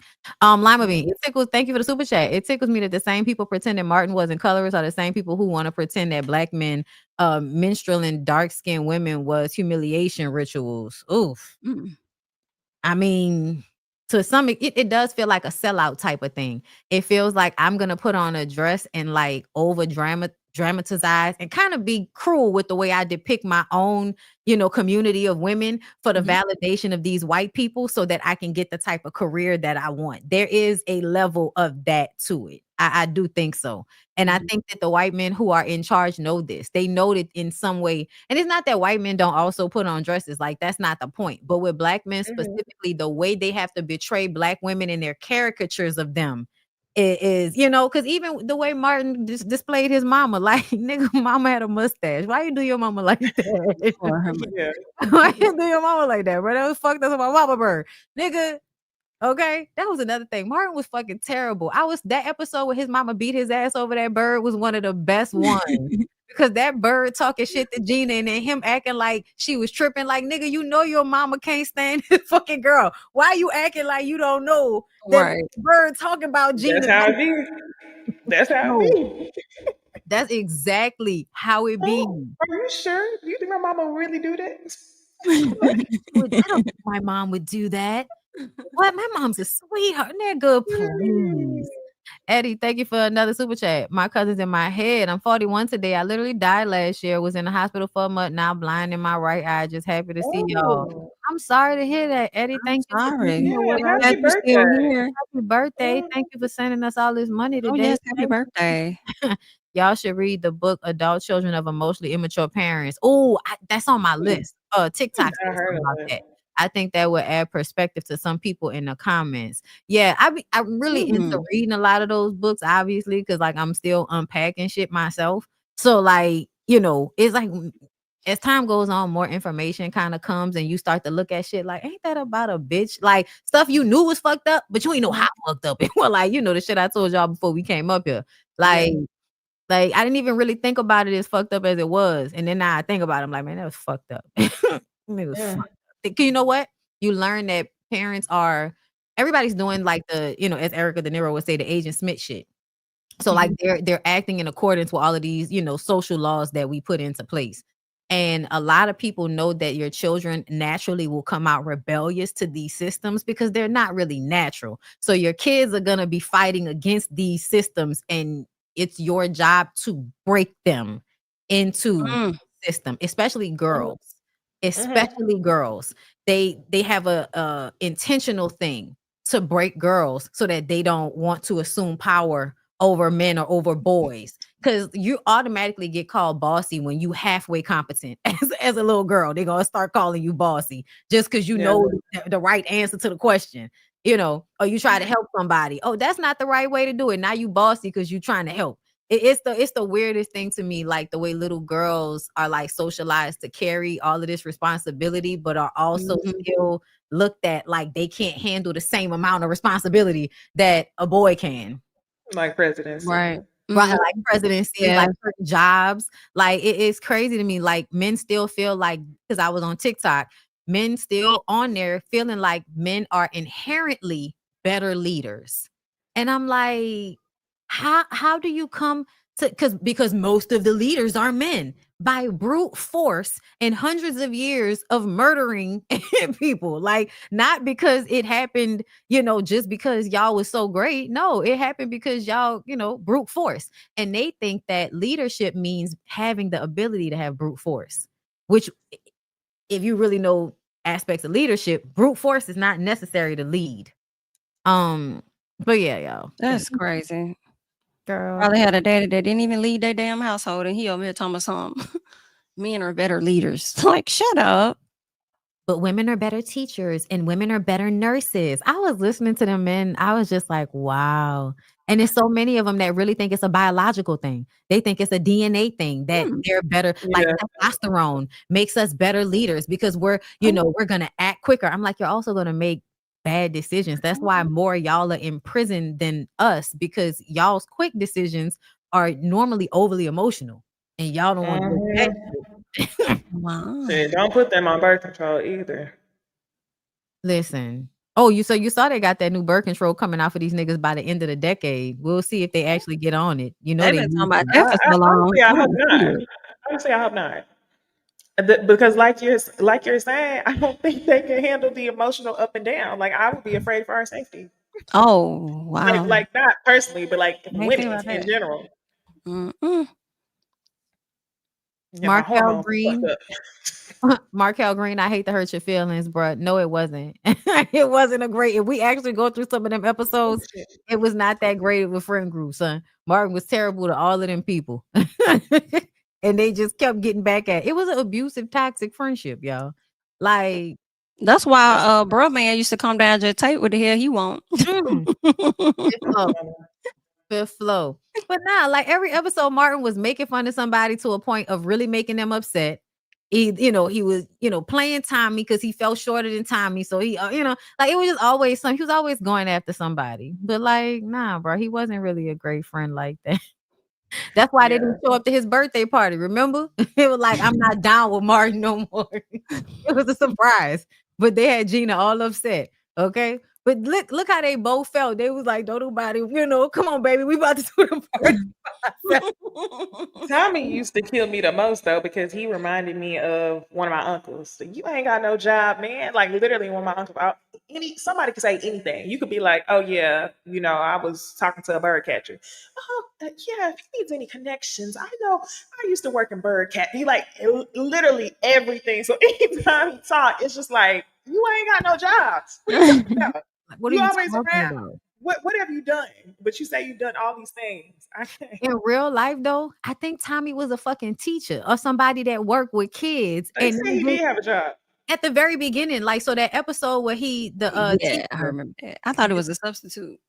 Well, no, it was the Christmas episode, and it was the episode with the teacher. His Miss what you call them? That Beverly Johnson played. Yeah. No, bitch, I want you. Yes. Trinidad. Yeah, exactly. No, bitch, I want you. Yes. Okay. That episode, Tommy was the one that orchestrated that, because Tommy used to always be working with the kids. He worked for a nonprofit. Yes. Okay.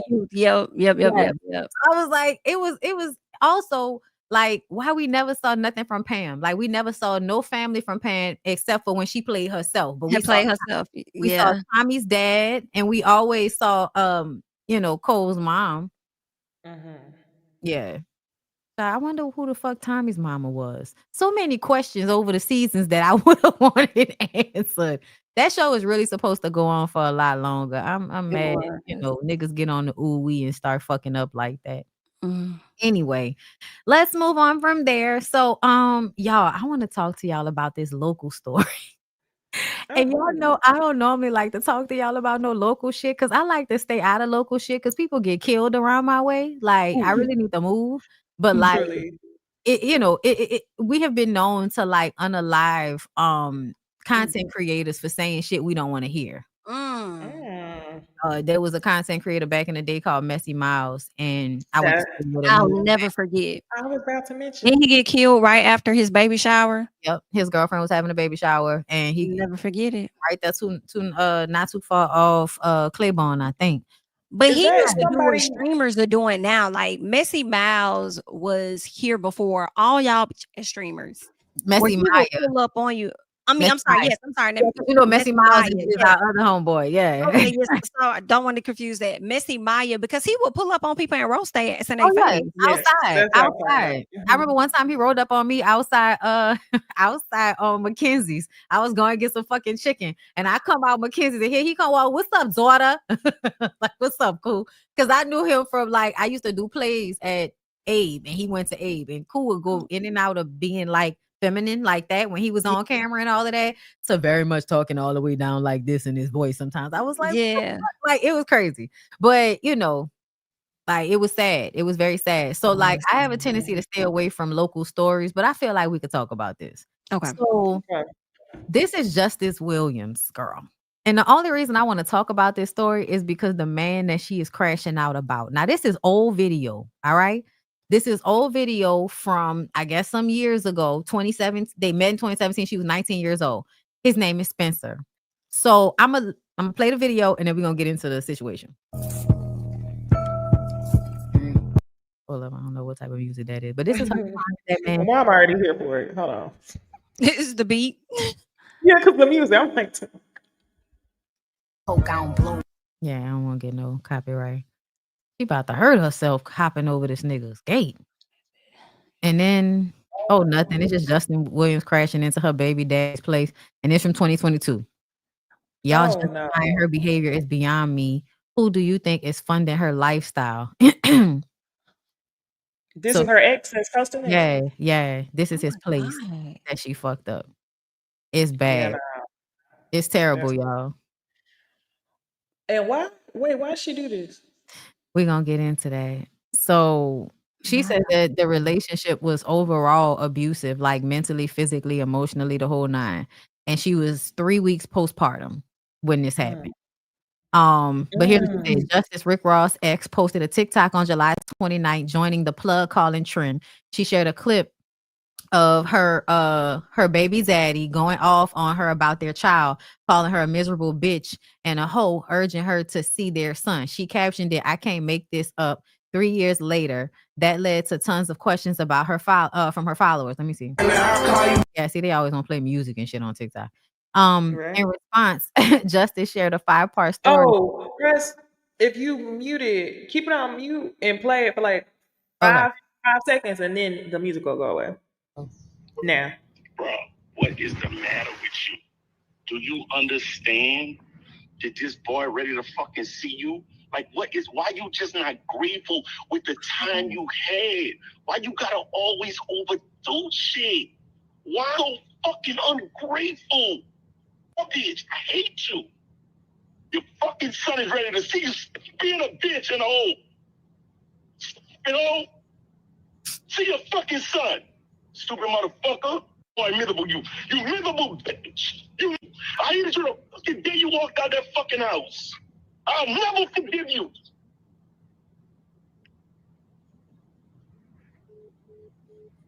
oh, he crying. I saw this on TikTok and thought it was a joke. I was Okay, hold on. What you were saying? I said I saw that on TikTok and thought it was a joke. No. I ain't even finished the video. I said, "Oh, he joking. Let's move on."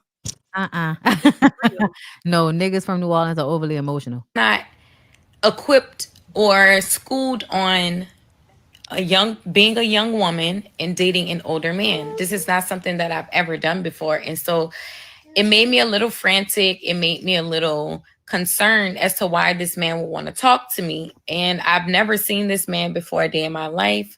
I didn't know what to expect, right? Okay, so I'm gonna read it and then I'm gonna tell y'all why we're talking about this. In response, Justice shared a 5-part story detailing her 5-year relationship with Spencer, calling it being groomed and manipulated by a narcissist. She revealed physical and verbal abuse and child neglect starting from when they met in 2017. She was 19 at the time and said Spencer, who was twice her age, initially came off as a gentleman, baiting her with his lifestyle and career as a real estate developer. Though people warned her about him, she ignored the signs, even finding his controlling behavior attractive at first, because we're from New Orleans, of course. things escalated more and more, with Spencer allegedly threatening to beat her and lock her in a closet at one point because she was living life in jet setting. Justice says he's abused her multiple times, including at their son's birthday this year. After her video, Spencer's niece posted footage of Justice breaking into his home. This is a lot. So when I first saw it, I'll go back to this one. When I first 3 saw weeks postpartum and yeah, jumping over fences like that is crazy. yeah. I think she said 3 weeks. It could have been 3 months. I don't know. It might have been 3 months. Yeah, I think it might have been 3 months because she said it in one of these long ass clips. Because girl, it's a bunch of them. Because she talked about it and then she started going, I back. was working on But the only reason, and y'all can go back and watch all this shit yourself. But the reason why I wanted to talk about it is because I was thinking to myself, oh, she crashing out. Here come, the crazy bitches. And then I saw the nigga face. And then I remembered him. Because like 15 years ago, I was down to the club in the French Quarter. There's a club that a lot of Black people used to go to at the time. And this nigga tried to holler at me. And, he came over and, offered to buy me a drink. And I probably was about 20. I was 21 at the time. I was 21. And I just remember like, no. Like, I don't know why, but I just felt like, no, this nigga's energy is weird. Like, it was something that I could just see in his eyes. And I was like, yeah, I got to get away from this nigga. And so after that, I would see him out from time to time, and I still would be like, oh, there go that crazy nigga again. So when I was watching her tell a story, when I was watching the clips of her jumping over shit and all of that, I was like, oh, that's, crazy bitch. And then as soon as I saw that nigga face, I said, oh, I believe everything she said. I hadn't even heard anything. Yeah. I said, I believe everything she said. Cause I met that nigga in person and if I'm correct, y'all, this was 15 years ago, but I'm like, there's only a 20% chance that I'm wrong because once I heard what his name was, I was like, yeah, that was that nigga. Cause I literally, y'all, I took pictures that night. So the pictures that I took are on Facebook right now. That's why I remember that night that he hollered at me. I remember the dress I was wearing. I had a plucking ass weave. How old was he? He's 40, I believe. So he's about 3 years older than me. So he's 40 now. Yeah. And the girl is how old now? I think she might be 22, 23. Because this relationship hasn't been that long. But yeah, no, she's young. But she was with Rick Ross. And I'm like, well, if she was 19 when she got with this nigga, how old was she when she was with Rick Ross? Rick Ross, right. Or was there some, you broke up with him and got with Rick Ross at some point and then got back with the baby? I don't even know. But all I know is, y'all, when I saw that nigga, I was like, nah, I remember that nigga. And that nigga's energy was mad, like just I don't know about y'all, but like I could always feel you could tell. like sometimes they just have a like I don't know what it's just they just have a face. You could just look and be like, oh, you trifling, or for sure. This is gonna be the issue with you. I could just and I could tell he had money. Like that was another thing I could tell when I looked at him, but it was just y'all, it was this picture right here. I was like, yep, nope. I remember that nigga. And I felt back then that nigga was crazy. Look at this nigga. I was like, so y'all went and found the 2 days out the year that is cold enough for anybody to wear a turtleneck? Is that a turtleneck, my nigga? Is that a crew neck? Is that a mock neck? What's happening? What weather were you in New Orleans? You had to be somewhere else. I don't know. But like the girl was spazzing. The girl was saying she's always off.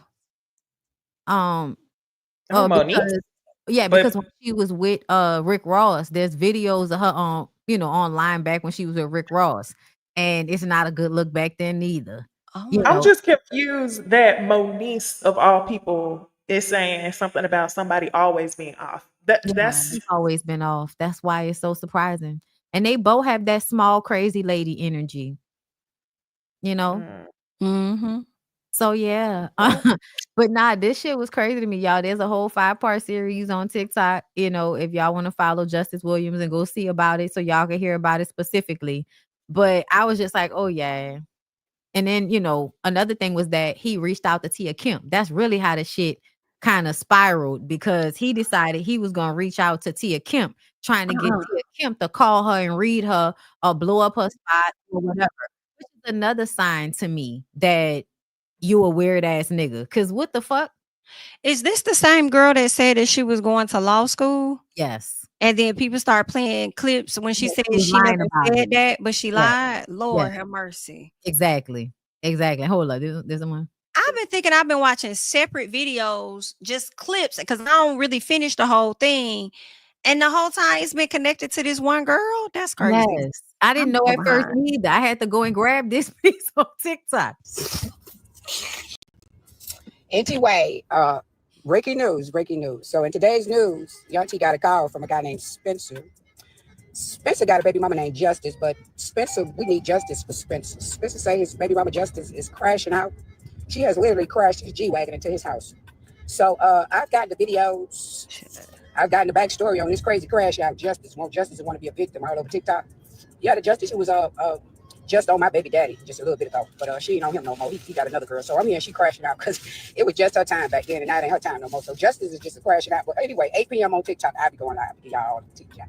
Wait, honey, I just talked to Spencer. Spencer's a nice guy. Me and Spencer may go on a date, Justice. Justice! I may take your baby daddy on a date. He said, been leaving the baby with strangers while you go out the country and swing thing in a circle, girl. Anyway, in today's news, I will be back, and I'll be on TikTok at 8 p.m. letting y'all know about this. Spencer needs justice, and justice needs Spencer. Spencer don't know what to do with justice. Justice just crashing out, and justice gonna need justice. Justice gonna need just as much justice as justice could give her, because honey, justice gonna be in jail again. Because I heard justice go into jail. It's restraining on justice. Justice is how you say it, violating restraining orders and all that. She gonna need justice, honey, because it's girl justice. I know I be telling my nieces to crash out, but listen. So hit me up, Spencer, the baby dad. Yes, hit me up. Said girl, he even sent me videos. I'm like, gosh, where is this IG baddie jumping the gate with shades on, with Tom Ford shades on, niece? Like, girl, oh girl. But I ain't gonna lie, just see me in the past, child. Don't even make me go back to my PTSD. But anyway, this was before Ring cameras and stuff like that. Don't get caught on Ring cameras, nieces. Everybody has cameras nowadays. I'm just here to tell you, boobs. Anyway, need justice. That's all we gonna say, child. Spencer need justice on this crash out baby mama that he got. Child, if the baby mamas is crashing out. Do you hear me? I hope the baby mamas is crashing all the way out. Do you understand? Gas up, mask up, and be ready to like bash up. Girl, stop playing. No face, no case, nieces. Don't ever jump a gate with Tom Ford shades on. Zara jeans, beautiful blouse. Like, serious? Come on, nieces, do better. Beautiful Go blouse. get your pushiesty from the corner store. You know, the ones the Mexicans use to cut the yards. You never see their face. You don't know how those Mexicans look. Who cut the yards, girl? Go get your orange one. I like the orange. Maybe they're like Kill Bill from 954. The zombies. I ain't lying. I like that orange, baby. Don't do the lime green. No, don't do the lime green. Get the orange or the black. The orange really sets it off. I'm just... Yeah, she was fresh and cute, but auntie, baby dad got all this on camera. Girl, do you know how I be falling out, acting like I'm having a seat? Breaking news. So yeah.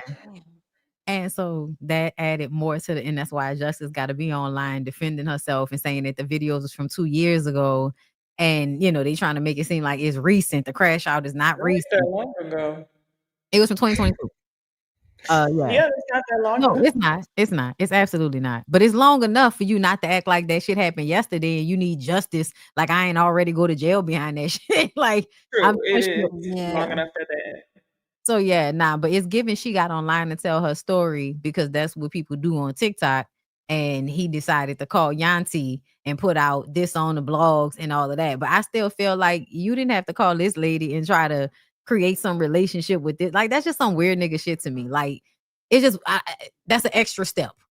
That's an extra step for me for a nigga. So that would make me feel like I am more inclined to believe that the nigga ain't wrapped too tight. Oh, for sure. But yeah, hilarious nonetheless. But yeah, no, I don't know why I don't know what people think be going on with Tia Kemp, but Tia Kemp is, you know, I just stopped doing bad shit because I don't want to keep going to jail. Not because I've actually matured past doing certain shit. Like, I just don't want to go to jail, girl. That's the only reason why I don't still be out here kicking ass and taking names and shit. So y'all, let's move on. I wanted to move on because I feel like y'all know I love a I told you so moment. And to me, this was a I told you so moment because I said I did not think it was a good idea for anybody to make Jason Lee a actual civil servant. Like that just did not make sense to me because I just think people who've been on reality shows and shit don't make good civil service members. Usually they do it because they think they can get, you know, government contract access, you know, shit like that. Not really because they want to help anybody. So, you know, girl, listen. We look, we gonna let Heavenly prove Oh, us this ain't wrong. breaking news. It's a news story. Yes, girl. Oh, Yes, no. I'm gonna let him tell it. And we start tonight with breaking news. Late today, the interim city manager in Stockton announced an investigation. It's all about the use of $50,000 in the city's risk mitigation fund. The money was used in connection to a recent Wild and Out event, allegedly without the city manager's approval or knowledge. The city is now investigating exactly how that money was authorized and who was involved. So stay with ABC 10 for updates. And we start tonight with breaking news. Late today, Wait, y'all. Let me get the other one. I think it was on Tasha channel. Hold up. Breaking news. Mm-hmm.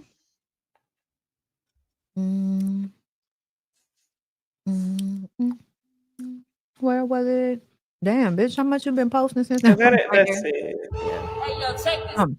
That's I didn't either. This one. controversy in Stockton. ABC 10 has obtained emails No, indicating the boy. city of Stockton paid the Adventist Health Arena $50,000. It was all in order to avoid canceling a show the vice mayor performed in. ABC 10's Gabriel Porras has the latest from Stockton.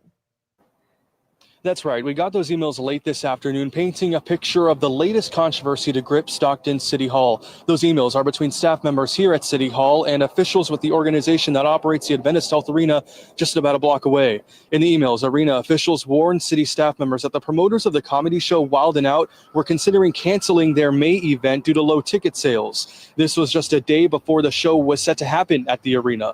The promoter asked the arena for $150,000 in support to keep the show going on, but the arena could only find $100,000. An arena official then asked City Hall for the extra $50,000, saying that a cancellation could deter future arena events and that it could hurt the city's economy, with at least 10 other events already having been canceled this year.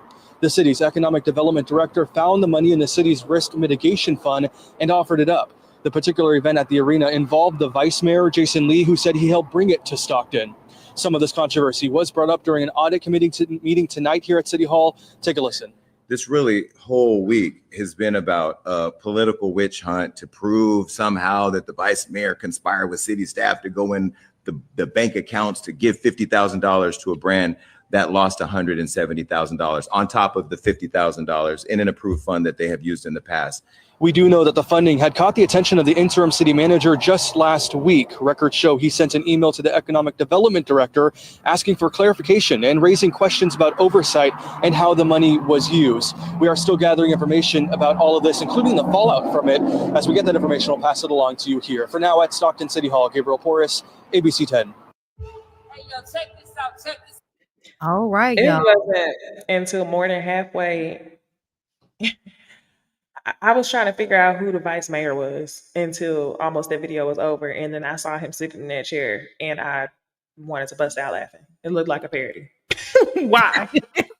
I was like, who's the vice mayor and why do they keep showing like it just was not clicking for me. Wow. Yeah. It wasn't clocking to me. Like Justin. I will hope you he guys wasn't that crazy. That's crazy there. He's in the show. So you got paid twice. This is If this is true, like that's ego to a different level. that he thought he was gonna get away with that shit. That and that you would pay them and be in the show. Like, hey y'all, come out and see me. Like that's what all these political politicians do though. So it kind of is fitting. It's very fitting. Jason finna go dig in the archives and tell them, if you tell this, if you keep investigating, I'm gonna release information on this. Embezzlement. Oh wow. Fraud. God, Listen, all I'm gonna say is I think the nigga did it. I think it was a mistake from the beginning. He got elected at the same time as Trump. Because I remember saying y'all elected a whole bunch of people y'all shouldn't have elected that day. And he was one of them to me. Because I think, like, to me, just overall attitudes, if your overall attitude as a person is not progressive, I don't really think that you should necessarily be in certain seats. The way he talked about the I think it might have been the Diddy thing or something, but it's just like, you shouldn't be a lawmaker. Like, you shouldn't be in charge of laws if this is how you think about like abuse and shit. Like, nigga get punted like a football and you out here like, well, is it really that bad? Like, you shouldn't be in charge of any of this stuff, son. I don't know. Maybe I'm a 90s girl, but I miss when they at least pretended that they cared about, what was right overall. They just really don't anymore, girl. It's sad. Times have changed. Very much. But yeah, this is why I don't like when reality stars become political figures. I don't. Actors or reality stars. I feel like y'all should stay in y'all's lanes. But everybody wanna try to do something different. I'm gonna leave y'all alone. Operating out of ego. Definitely. That's all. Because I don't know what the fuck he think. Like, if they prove it, to me, I don't even understand how this is not what happened when, why would they even try so hard to make this happen if you weren't pushing for them to go and try to find the money? It's given. I can't go do it myself, but y'all can go and ask for it. And then when you ask, you know what I'm saying? That's exactly how the conversation went. Yeah. I was just like, that's crazy. I wish he would have given me a little longer before he made me right. But yeah, thank you for that. So let's move on. We're gonna do some reality TV show talk right quick. All right. Okay. So first of all, let's do it. Did y'all see, girl? Caesar from Black Ink Crew's daughter says he stopped being a dad years ago. Miss my dog, but oh well. You only get one dad in life. Oh wow. Oh, mine stopped being a dad years ago. That show went off, huh? Yikes. Yeah, do y'all remember we actually talked? It's so crazy how sometimes I remember exact topics that we discussed, and it was years ago. We need to do that TikTok trend. How long have y'all been doing exercise? How many months? And you like months, and then you go back with the pictures. Anyway, yeah, I know. Yeah, I remember us talking about this. It was a topic where they talked about the abuse. Didn't they get into a physical altercation in the house, and the girlfriend was there? Yes. So yeah, I guess they ain't been cool since then. Oh, could be that. Yeah, was it? It was actually Caesar who got into the physical altercation with the daughter, and the girlfriend was calling her out like the bitches and stuff. Yes, he dragged her out the shower to wash some fucking dishes. Like, something to do with a dog, I thought. Yeah, I think the baby mama came out and spoke on that too. The dog happened after after him and the girlfriend fell out. It seemed like, and I don't know if they proved this or not, but it seemed like the girlfriend put out that footage of him beating and abusing that dog after they broke up. She being funny, the daughter being funny when she said, "I miss my dog." Don't you think? I'm hollering. Why would you say that? Like you could say that naturally, but is she being shady? No, I really did think about that. I was like, is she talking about the dog that nigga kicked? That's what I thought. I was like, did he kill that dog? Like, that's what I first thought when I first saw the post. And then I actually read it and I was like, oh, she like, man, I miss my dog. Cause you know, people love that song, child, especially down here. She should be. But anytime somebody is drawing their beard on this severely, you cannot trust them. You just cannot. They had a good thing going. They had to fuck it up. Because they show was the shit for a long time. Yeah, I love that show. I really do. So yes. Before we actually get into Love and Hip Hop, girl, Erica Banks. Y'all, Erica Banks got arrested for having a stolen gun in her fucking Louis Vuitton luggage at the airport. Now, why she didn't put this criminal ass gun in her check luggage? Thank you. I don't know. But I think, a lot of would have checked it though, right? Huh? Wouldn't they still? How does it work? I mean, I've never traveled with a weapon, but they still would have made sure it was hers, even if she had checked it in, right? I would have thought so. Yeah. I just know you can't bring them through like TSA. And people will forget, like celebrities, especially entertainers, for some reason, they will always forget that they got a gun in a like duffel bag that they're taking on the plane with them. Because they'll probably have in the bag. Yes. Forgot about it. Forgot to take it out and put it in the other bag because we was probably rushing to the airport in the first fucking place because niggas don't like to wake up early. So I imagine she might have forgot it was in there. But the fact, like you said, the reason why you gonna actually get arrested in this situation is because the gun was stolen. And I'm like, y'all didn't even file off the serial number of the gun. Y'all really walking around with a stolen gun? Like, like how you get that? Exactly. especially because you live in the South, you could just go buy a gun at Walmart, like in your name that you could have, that you could really license to carry. Like, what's Yeah, going you on? could. Look at the I don't even comment. think you need a license unless. What? The comment said from BBL to behind bars. It's fucking crazy, bro. Shut up. From BBL to behind bars. Oh, that's something somebody really would say on a BET Plus documentary, bro. I swear for God. From a BBL to behind bars. Oh, She Erica Beck, already out though. the untold story. Huh? I said she already out. Yeah, no, she's yeah. already out. And she put out a new song. Oh, Okay. okay. So this was a setup. This was a scheme. Okay, this is This is her in the backseat of the squad car. Nothing beats a Jet 2 holiday. correct. Nothing beats a Jet 2 holiday. Nothing beats a Jet 2 holiday. Yeah. I'm just wondering, like, was it the girlfriends? Is she still with the girlfriends? I thought that too. I don't know. I wonder. I thought I saw her on her page recently, but I don't know. Can we get into it? Because I feel like the girlfriend is a thug that she gonna eventually have to let go of, right? So is the girlfriend's on the show? Yes. Yeah. Yes. Okay, I have not She been watching all the in love. inside.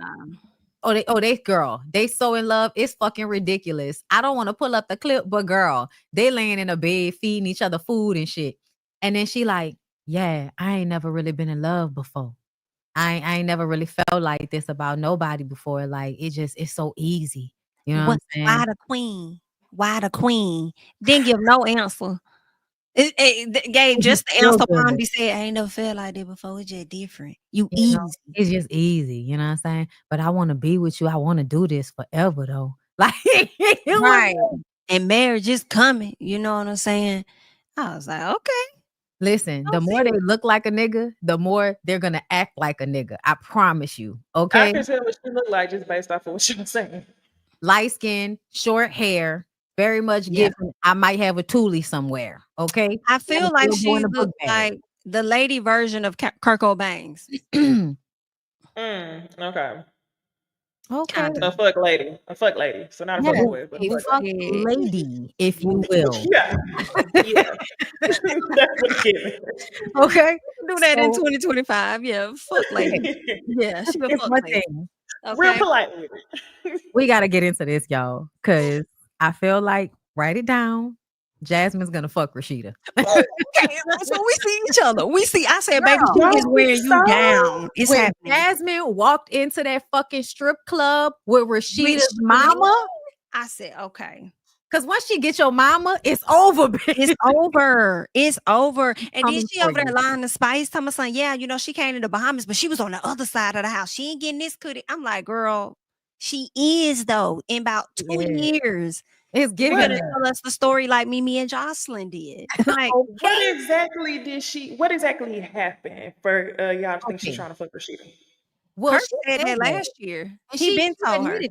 She admitted it. And she always has wanted to like talk to Rashida and have these sit downs with Rashida. She likes Rashida. I almost think she probably always had a crush on Rashida. Like a lot of the gay girls, like we all thought Rashida was gay and was like kind of disappointed that she was straight. So I believe that Jasmine is a part of that group of young girls that grew up kind of liking Rashida. I think now, I even think she fucked Kirk to get to Rashida. Because she was with women back then. It is crazy. But the look in her eyes when she walked into that fucking strip club with Miss Charlene, and Miss Charlene was like, that's my friend. It's my dog. Listen, bro. Oh, Jasmine. Listen. Y'all remember that situation I had, a few years ago, and I went out of town and the whole mama was there and all of that situation, bro. Yes. It's in here, and I could just see if they around each other enough, Rashida gonna have to be nice. Jasmine is gonna flirt with Rashida subtly, and she's gonna keep applying pressure until they are having a drunk night. And Kirk is like, what you want to do, Rashida? And then and then the next thing you know, he's sitting in the corner and Jasmine is eating out Rashida. Like this. You know what, Bondi? I think we're late. I think we're late. I think we're late. You're right. You're right. We're late, though. I think you're right. You think it already happened? You know how Yandy Right. and that happened in 2023, but we didn't think nobody needed to know. Now it's coming out. I think when they're ready for us to know, it will be a storyline. However, I think that we are late. Okay. You're right. I think Okay. you're 100% right. Absolutely, I agree. Because she did initially, she wasn't tolerating Jasmine at all, and then No. suddenly she had a little bit of tolerance for her. Mm-hmm. Interesting. Yeah. Honestly, I would rather see that than her and Kirk. So there's that. And you know that's so crazy because I'm like, Rashida, get you, okay? Just get you, ma'am. Why not? Get you, girl. This is y'all girlfriend at this point. At this Like, point. It is their girl. That's their baby mama. That's y'all's baby mama, Rashida. And she know that. Yeah. And I don't think that Kirk should be able to enjoy that with y'all. I hate to No, say it. no, Don't you think we have should no do it. nigga. You can't be. Listen, when we do, you're not gonna be there if we do. Okay. I don't even think he should be allowed to watch. No, At this punish point. him. Punish him. He will though, because she want to satisfy him. Oh yeah, Boy, and they're we gonna late be as fuck. sitting in the corner. But yes, it's definitely given. He was in the room and was just like, all right. That's why Rashida ain't gonna say nothing no more about this situation because now she fucking Jasmine. Because I'm still confused. Like we ain't never seen. I don't recall. Maybe once. Miss Charlene and Jasmine in a room like that for them to No, pop out. for real. It was very. Okay, and so it was- we see each other, Scotty. Listen, and it was very much given that Miss Charlene is smitten as well, y'all. Like, and I don't mean like the lady like her like that. No, I just mean I was like, no, I'm fucking the whole family. no, that's not what I'm Take it. When you said Miss Charlene, I can't do it. She likes her is what I mean. She like they're hanging out together, the two of them. And they might have just been doing it for the show, but something tells me they've also hung together just the two of them without anybody else. And that seems like extra. So it does feel like you genuinely like her. You've been around her. She done said some jokes. She done carried herself in the way that you like. And now you like to go spend time sometimes, because you're the grandmama to all of the babies type of situation. But the way Miss Charlene was like, yeah, that's my friend. I was very much like, oh yeah. You because once somebody befriend your mama, they gonna take you down, bro. Once they start showing up, yeah, your mama just hit me up and told me she needed somebody to take her down to the store. So I went and brought her down there to the store. I wasn't doing nothing.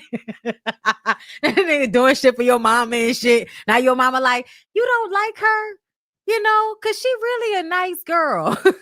Like I could see how everybody start working on Rashida until Rashida is just like, all right.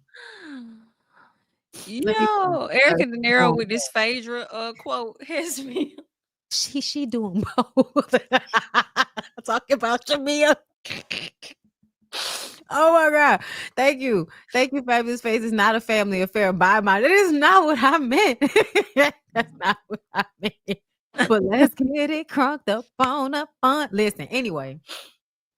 Speaking of family situations, y'all, let's get into the next part of this, which is this situation.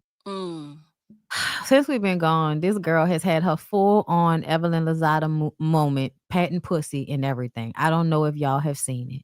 No. Y'all haven't seen her patting pussy? My God, today. Like, hold up. Talk about on the show? Yes. No, I missed it. I do not.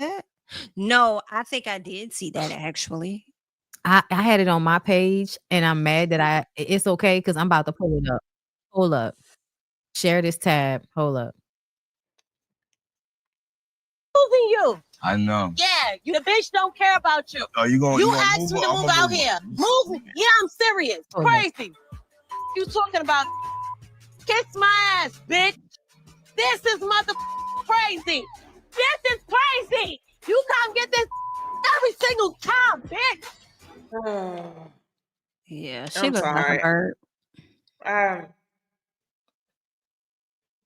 I'm telling y'all, how many times in life I have never seen a woman do that in my life besides Evelyn and now this girl. That shit is not You've seen it before? On South Central. It's a movie. I'm sure you haven't seen it because it's an old No. movie. But from like the early 90s, it was like a LA hood movie. And the girl was like, "You're not about to keep taking all of your anger out on this." And she patted her pussy and left the house. That's the only other time. That's the only other time, girl. I can't stand when they get on these shows and mimic shit that has already been done. And that's just maybe I'm tripping, but everything about the emotion to me is just I can't. It was very Brit Eady of her. Ugh. It was very Brit Eady. Yeah, I agree. Hey yo, the way Moniece be in all these comments, bruh. She ain't got nothing to do. Tolerant. Yeah, Shakira, I'm not a fan of her. I'm not a fan. I do feel like Scrap has been playing both sides as he typically do. I like Britney though. So far, so good with Britney, but we're gonna see. You know, she needs more time before we see. You know how she is. But right now, she seems like she cool. But beautiful girl. She's too pretty for him. I think she's just trying to network because it ain't. Girl. Much larger bags for you to grab with that face. What? I have to agree. Very gorgeous girl. But yeah, Shakira annoying. That's the short answer for me. Yeah. I think that she moved to Atlanta with the different understanding potential. I don't know if he told her what it was, but I think she moved down here thinking they was gonna be a family. And I'm like, girl, she did. Y'all literally conceived a child in a threesome. I don't know why you're expecting anything more from Scrappy. He didn't even want her to have his address. Like, girl, what are you talking about? And then the part that killed me is she is like a super duper senior type. Like, that's how she, you know, like she been watching these shows and shit her whole life. She not really, you know, socially, you can tell she not all the way right. Yes. Yes. Excuse me. So this past episode, well, first of all, she going around screaming to anybody that'll listen. He not taking care of his son. He always coming by me after he leave his little dates with her. He come and get this pussy. That's what she was saying in that clip. And then Brittany sits down with E-Money and Mama D, and they meet her for the first time. And it seems as if E-Money likes Shakira, but I attribute that to her being young. Cause y'all always have sympathy. You able for your heartstrings to get pulled on by people that's really just manipulating you. She wants your daddy and you don't have no control over that. So until, you know, it's gonna be a moment where that's gonna click for her, and then she probably gonna treat you like shit. Yeah, you know, we call her E-Money because that's what he called her. And her name is supposed to be like Imani, but E-Money is how everybody pronounces it. But yeah, so and then Mama D, y'all. Mama D took Shakira to a strip club. And I was just like, you know what, Mama D? We need to talk. We need to talk, Mama D. Because something is wrong here. Like, I'm tired of her acting like she's fucking these women through her son. I'm tired of her pulling up like she a nigga. Remember when I was talking about it earlier? Y'all remember when she went and picked up Shay? What that was, the second season of Love and Hip Hop Atlanta, when Shay first popped up, and she go pick Shay up, and Shay is like, you know, she like, what's up, fine thing?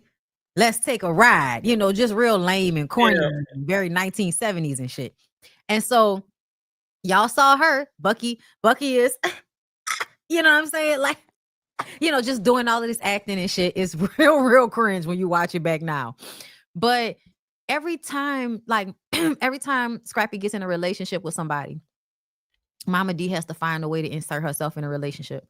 And she's either going to come in and not like the woman, or she's going to come in and handle the woman like she herself has the possibility of fucking that woman. And it's very... like she one of her hoes.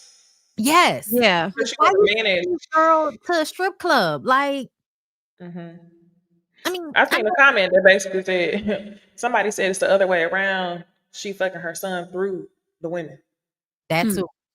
That too. Because I don't know when that was, when she was talking about his dick size. I think it might have been like recently, actually, when she was talking about the threesome. It was like she was trying to force conversation about his dick. Like, I know everybody likes to That's just laugh weird. at these people and act like this shit is just, oh, it's just, oh, that. No. We know That's way it. too often in the Black community these like covert incestuous relationships.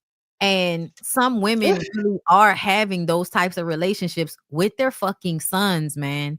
And I feel like that's exactly what's happening with Mama D and Scrappy, and we've seen it repeatedly. Jim Jones talking about his mama taught him how to Mama tongue tongue kiss? kiss. Child. Yeah. Ooh, you were abused, sir.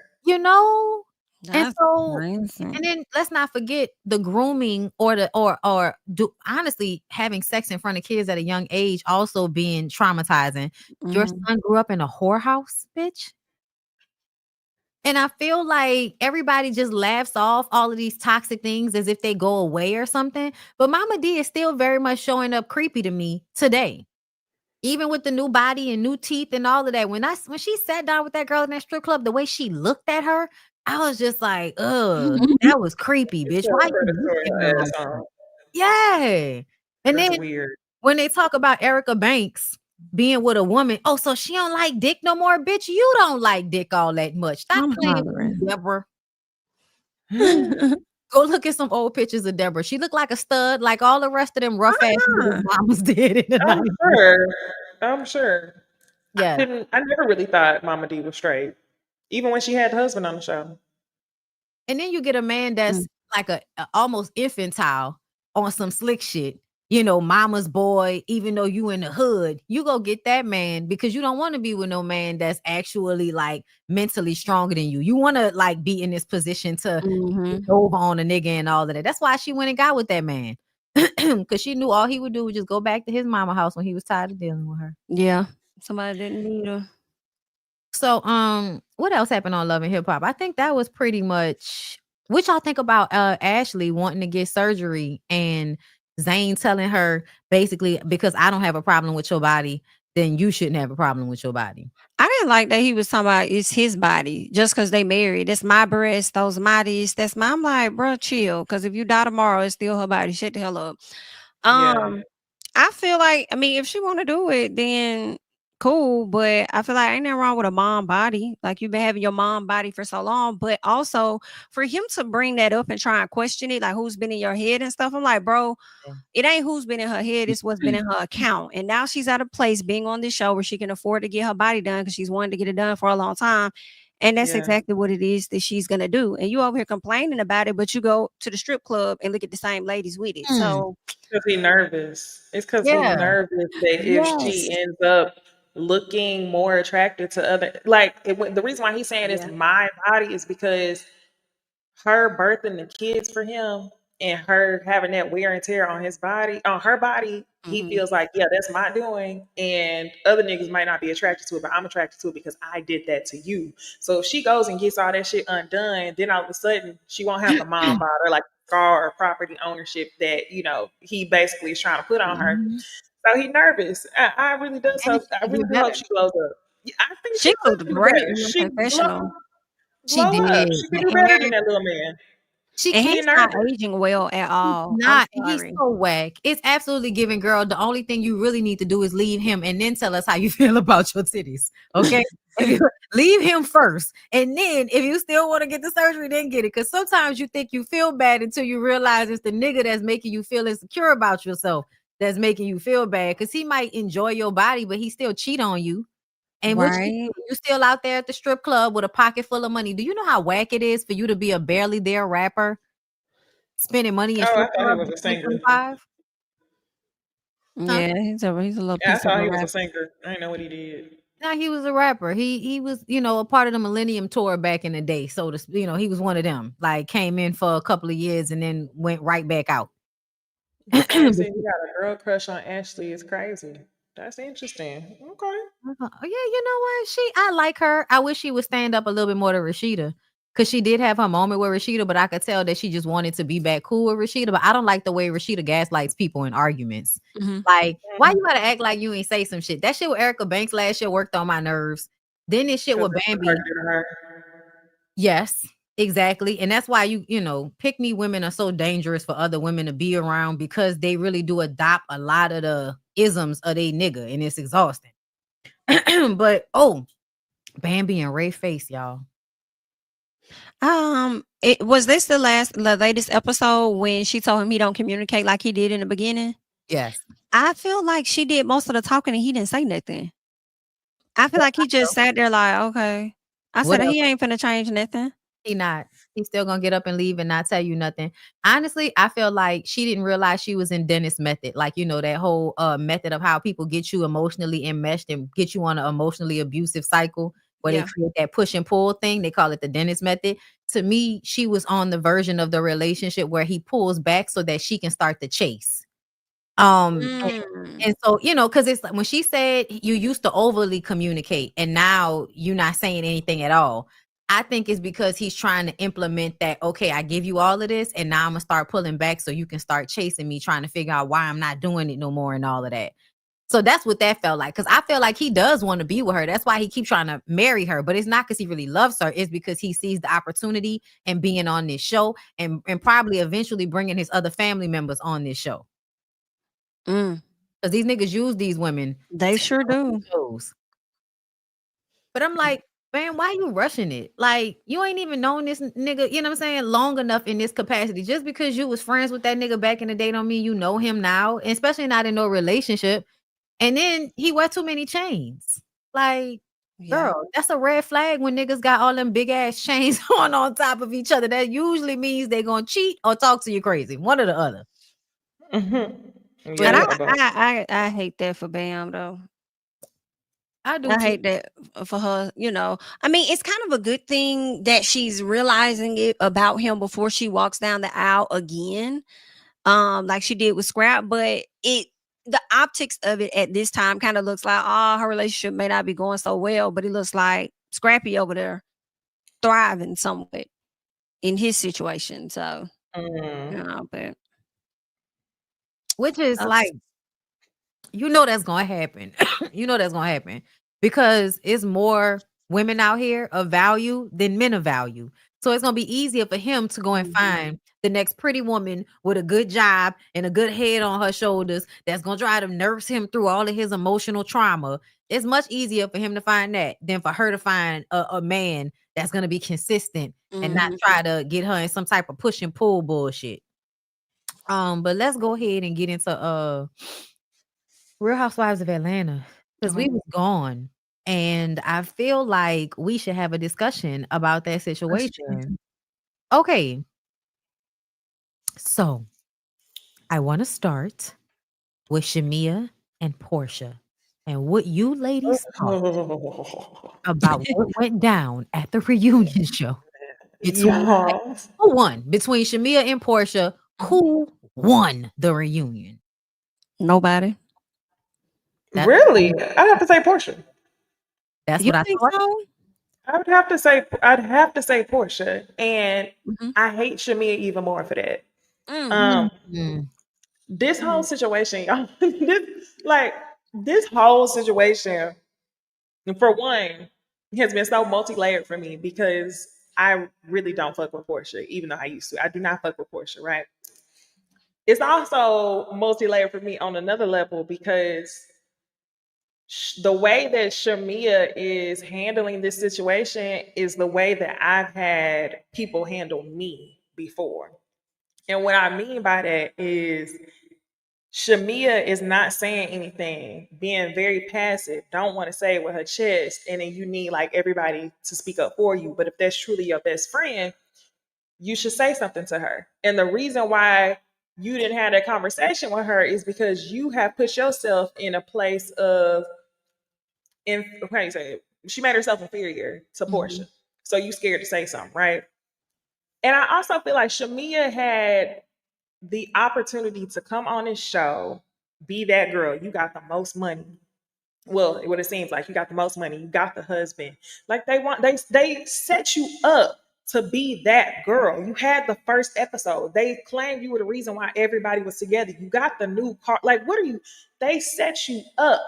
But your ass is so mentally wrapped around what the fuck Portia is doing. Drew was not lying when she called you a lapdog the whole time. And even Andy had to check her and say, I think next time you need to speak up earlier. So it's like, at that point, I Portia couldn't have even been exposed to be the person who I know Portia is, because you fucked up and you mishandled the situation because you scared and you don't want to say nothing. Y'all, nothing would piss me off more than that episode when she went to that fucking yoga class and said, "Oh, I called my mama on the phone and I asked my mama just to pray for me because something don't feel right. I don't know what it is, but something in my spirit." Nah, bitch, just because you've been running your mouth talking shit. And you know you got to see her in person. Your spirit ain't telling you nothing. That's that scariness because you don't want to say it with your chest. So you Yeah. anxious. So Portia won by default because Shamia didn't play her fucking cards right. You had the opportunity, you fumbled it. Even so much to say that you was willing not to come back to the show because Ooh, Portia child. didn't even have to put the clown mask on. You put it on your fucking self. Like, this entire situation irks me to no return because Shamia, we were rooting for you. We were all rooting for you. I think you made some very valid points. I think you did. The heavy on the part when she said she would consider not even doing the show. I guess that would be that Portia won. Yes. You know. I feel like they both lost because they weren't able to, really have a real conversation and get things sorted out. But I think you made some good points. And that's it. I mean, for me, I agree that Portia won by default because Shamia didn't show up the way she needed to show up. She kept betraying herself for Portia's allegiance. And it's like, once you realize that somebody is not being loyal to you the way you be into them, you have to pull back. Even if it hurts you, you have to stop. And I think that's why I don't like people who do too much with the church shit, because there's a psychosis happening where y'all can't be real about shit. And you can't be real with yourself. The way she got up there and we was looking for her mama to tell us why the fuck her and Diane got into it, but really they wanted to pray on live. Like, we didn't need that performance of religion from y'all. That's some bullshit. That's y'all trying to act like y'all above this shit. Y'all got the moral high ground over Portia. And we know, but at the same time, Shamia, when it was cute to laugh about fucking somebody else's husband, you did it. Oh, so that makes me feel like you not that you're not the good girl you're pretending to be, my love. So I just want you to stop being a victim, stand up for yourself, stand on what you mean, and stop being fucking passive aggressive. That moment in the reunion show where she turned to Drew and made what Drew was going through with Ralph about her and Portia, I was like, bitch, can you stop? Girl, talk about wanting somebody to stop. Cynthia, oh my God, all reunion show. Cynthia, please take Portia's big clit out of your mouth. What is happening? Take that fucking wig off, better yet. Oh, Lord. wow. I'm sorry. That wig aged her to $1 bill. That was not. It was giving shake and go. It was given out of a bag. It was. It was. Yeah. I'm not understanding. She was just Like, She got on my nerves jumping in, but she irritated me the whole season though. Cynthia same. got yeah. She don't need to be there. She don't need to be there. She don't need to be there. And then, like, the way she was defending Portia, it was like, can you just stay neutral instead of making this argument? Girl, what the fuck? We're gonna have to come back here in a second. That's why Kenya don't fuck with her now. No, for real. And Nene. That's why neither Nene nor can you fuck with her no more, because she's always willing to like stick her neck out to betray you. Yep. And it's weird. Mm-hmm. That's some passive aggressive shit. Just say it with your fucking chest, like Nisi said. Say it with your chest if you whatever the problem is. But it gave you thought it would be smart if you want to, because you want to come back on the show because you want to make this money again. You need to make this money. It's easy money. So you come on the show, but you know you have to be on Portia's side because that's who has the longevity on this show. You don't know if Shamia going for no reason. Right.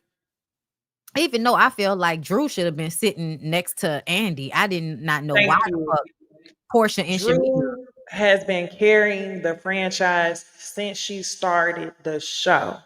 And nobody's putting no respect on her name at all. Nah, that's true. And it's really terrible too, because the Ralph situation really pissed me off. Like, why the fuck is he here? Exactly. Why do you need him here? And he didn't come Then up there and prove not a thing. Like it was so irrelevant for him to be there. He didn't do shit. Like why is he I here? love you, Drew. Like, nigga, shut the fuck up.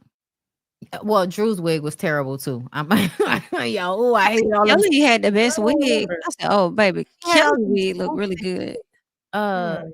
hold on, let me see. So yeah, all of these, it was, it looked too oily to me, and then it was all them swoops and shit. I Kelly's didn't mind hers. not like, especially because all of the feathers and shit. I feel like it was because it was so much going on. The big earrings, the feathers, like it was just a lot to me, But to each her own, girl. I think that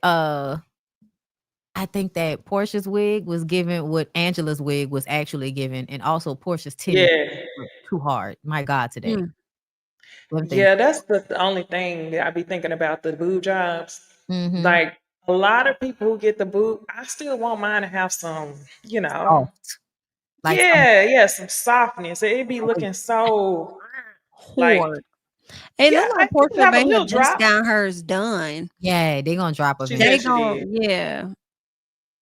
But my God, it remind me. Remember when Mimi had them hard ass titties for? Yes. And her frame is so small. It was terrible. It was terrible. It was in her Looking neck. like one of them dolls from what was that doll show that used to come on MTV and they used to be fighting each other in the ring. The ladies' titties used I to look forgot like the that. name of that. Oh yeah, I forgot. I know what you're talking about though. But all of them hoes had them like muscled, real like muscle all around, and then just rock hard. Yeah. Yeah. No, that's exactly low key what that shit looked like on Mimi. But okay, okay. So this, I was trying to find a moment where Angela's wig was showing, because that's what I think Portia's what it wig was trying to wanted to give. Like, Yeah. Angela Hers was nice too. Angela was done. Yeah. Celebrity Deathmatch. That's what it was. Angela did real good. I missed that. Oh Lord, another thing I missed from the 90s.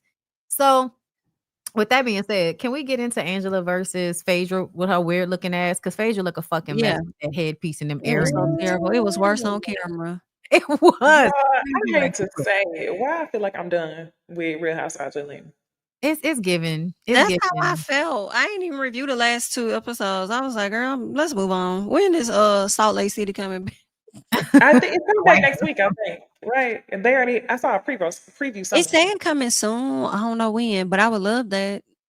Yeah. I was thinking at least by September if they're running like little mini promos or something. Yeah. This was terrible. And what the fuck does Dennis have on? You just clashing with everything, sitting up there looking stupid. And like, was it Christmas? That's what I was wondering. What time of the year was this? God damn it! Because this is listen. I was annoyed. Easter. No, not Easter. Look at Phaedra first. Okay, so can we? That's talk how about, we looking at her feet. Can we talk about what happened with Angela and her though? Do y'all really think that Angela was just making this shit up? I feel like her receipts just didn't line up for me. Okay. Completely. I will say this. I think all of those ladies are capable of doing it. Even Phaedra, with her history, right? She definitely could do it. But I'm also not going to rule out nobody else sitting there because the receipts just did not line up to me. So I'm like, I don't know about this, Angela. And then when you got the guys coming back saying that you did this to yourself, I'm like, yeah, I don't know. Maybe somebody did this to you, but you're pointing to the wrong person, because when you say Phaedra did this, I don't know. I think one time she said to have a moment, but another time it was like secure her spot. And I'm like, have you not seen how they've been moving her around on Bravo? Like, she don't need you like the spot secured. What's the other reason? So I don't know, but the receipts didn't land. Not for me. I think it was the receipts that made me have a change of opinion. Before I saw the soft receipts or heard the soft receipts, I was like, hell yeah, Phaedra did that. No question. And then once Angela came to this reunion and provided whatever she considered receipts, I was like, now, girl. Because they were so bad, I was like, I had to think maybe she did do it to her damn self. The receipts were horrible. It kind of makes you like, huh? Because who would gain the most from that, in my opinion? I feel like it would be her. Like I'm gonna come against one of the old heads. I had something with damn near everybody. I done got into it with Portia. Cynthia ain't been around long enough. I done had a spat with Shamia, who's somewhat, been a part of the show. Now let me have a moment with Phaedra. So for me, I just kind of like, damn, like Angela, did you do this to yourself? Because if It was anybody needed a moment or to secure another season, it would have been you more than it would be Phaedra. And So, wasn't it and then also I'm not gonna. I just was looking like, I don't know. You might want to look to the left or right, because Kelly said she didn't do it, but I don't know. It could be something. I don't know. it does seem like something Kelly would do, but for me, I also thought that maybe it was Angela even more when she said this one thing. She said to Portia, "Why would you think that she couldn't do it when she did all that stuff to you with Candy years ago?" And to me, for one, I was like, Angela, you weren't there and you were watching the show when this happened. But two, that kind of seems like a strategy to also place the blame on somebody else. So I'm like, Right. you really thought this through on a whole nother level. So it was just weird that she even said that to Portia. Like you ain't even been around Candy to even mention her name on the reunion. It was just weird. I like Angela, don't get me wrong, but Right. that this scene was not a good look. Okay. Correct. I think she still had a good season overall, despite her receipts not landing. She was a fan favorite before this part. But I'ma go ahead and, say I don't give a fuck. I feel like it's Phaedra or production, but I don't think that she did it like, lied about it or anything. Mhm. I think that it was all a scheme to make her look crazy either way. And the reason why I say that is because Phaedra and Portia could have the simple reason of, let's point at somebody else's drama. Let's make their drama a little bit worse so we don't have to focus on the fact that we ain't got no fucking storyline. Like, it could have been as simple as that. People do that on shows. Let's focus on what they got going on so nobody pays attention to the fact that we don't really have nothing going on.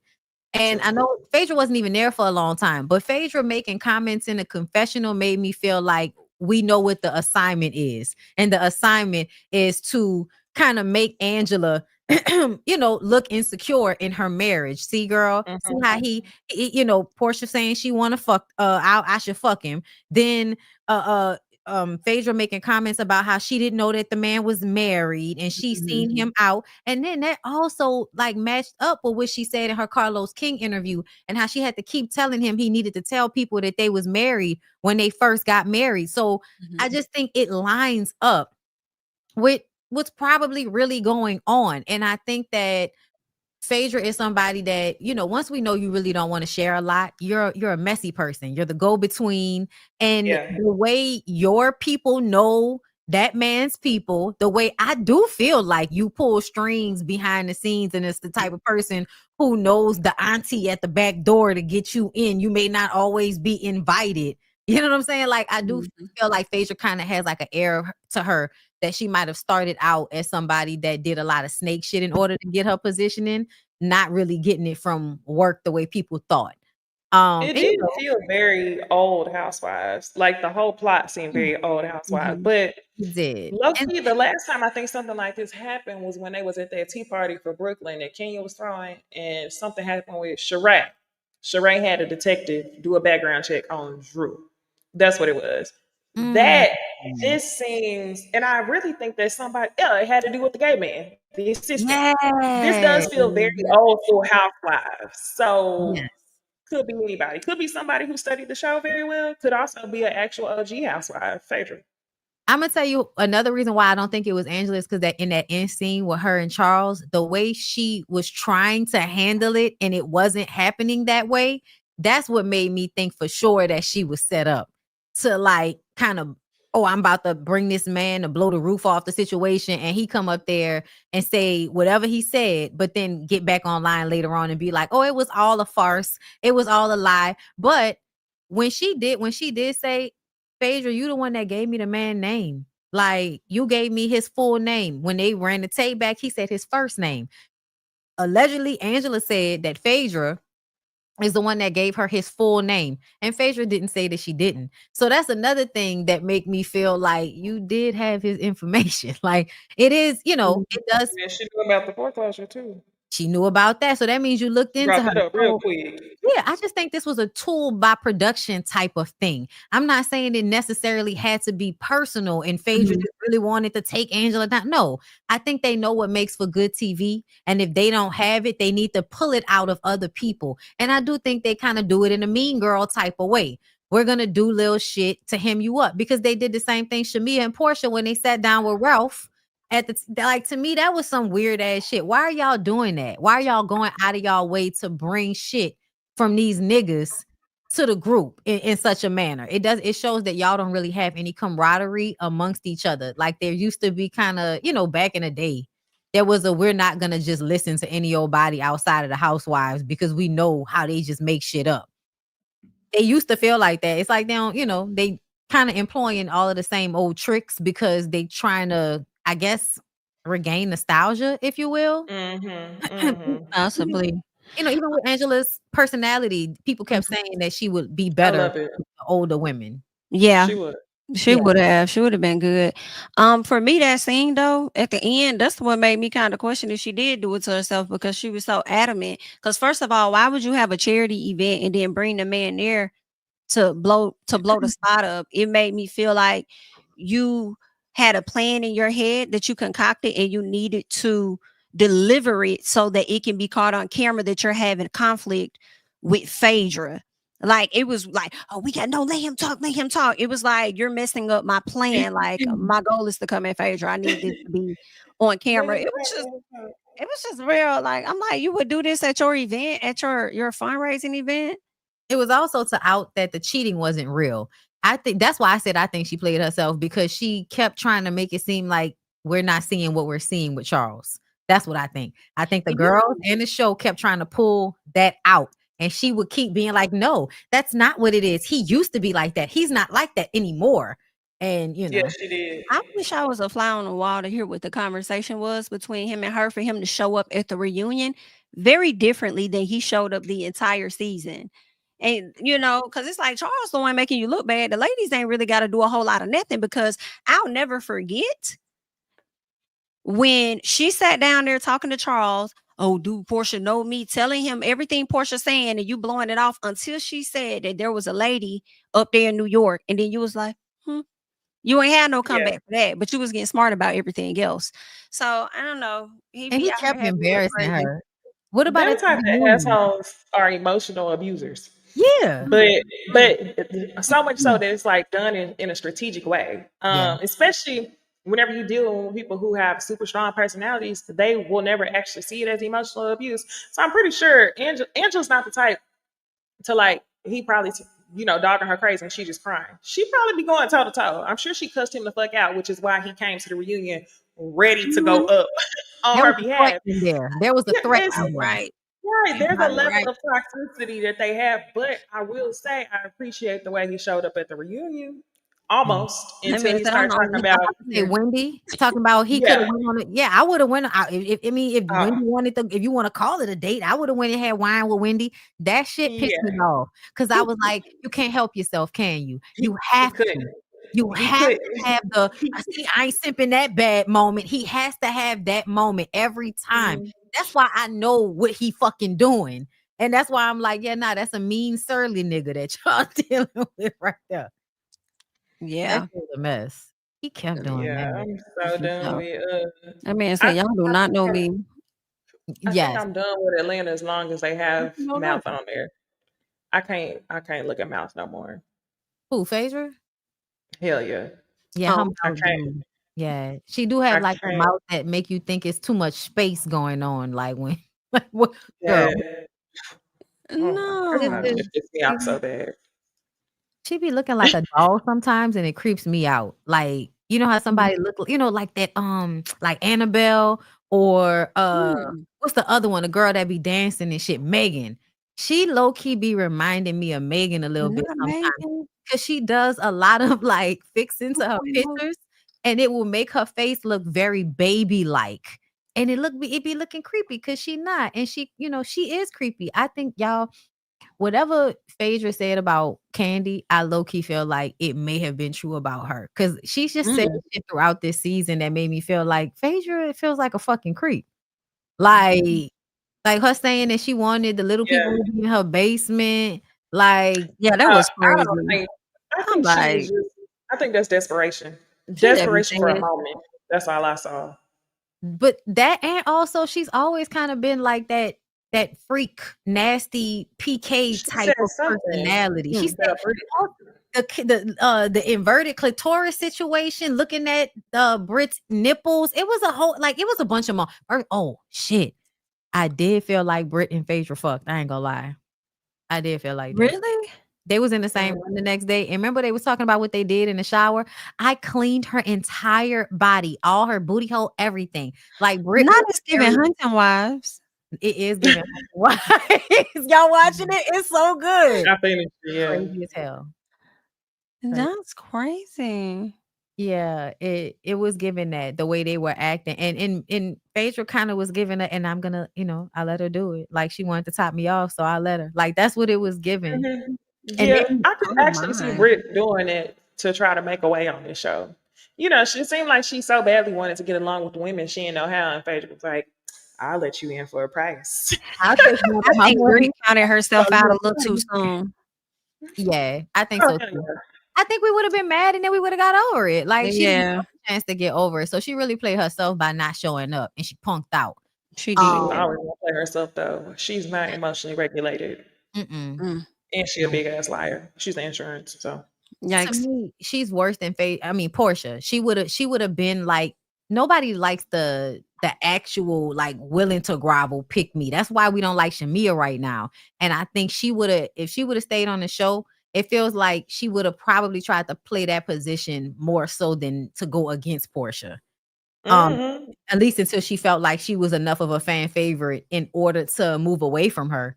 But I do feel like you was kissing ass on all of the after shows with Portia. yeah, Okay. for sure. So y'all, let's get into the last thing and then we can get on out of here. Love and Marriage Huntsville came back finally. Yeah. And go ahead, girl. No, you go ahead. You go ahead. Okay.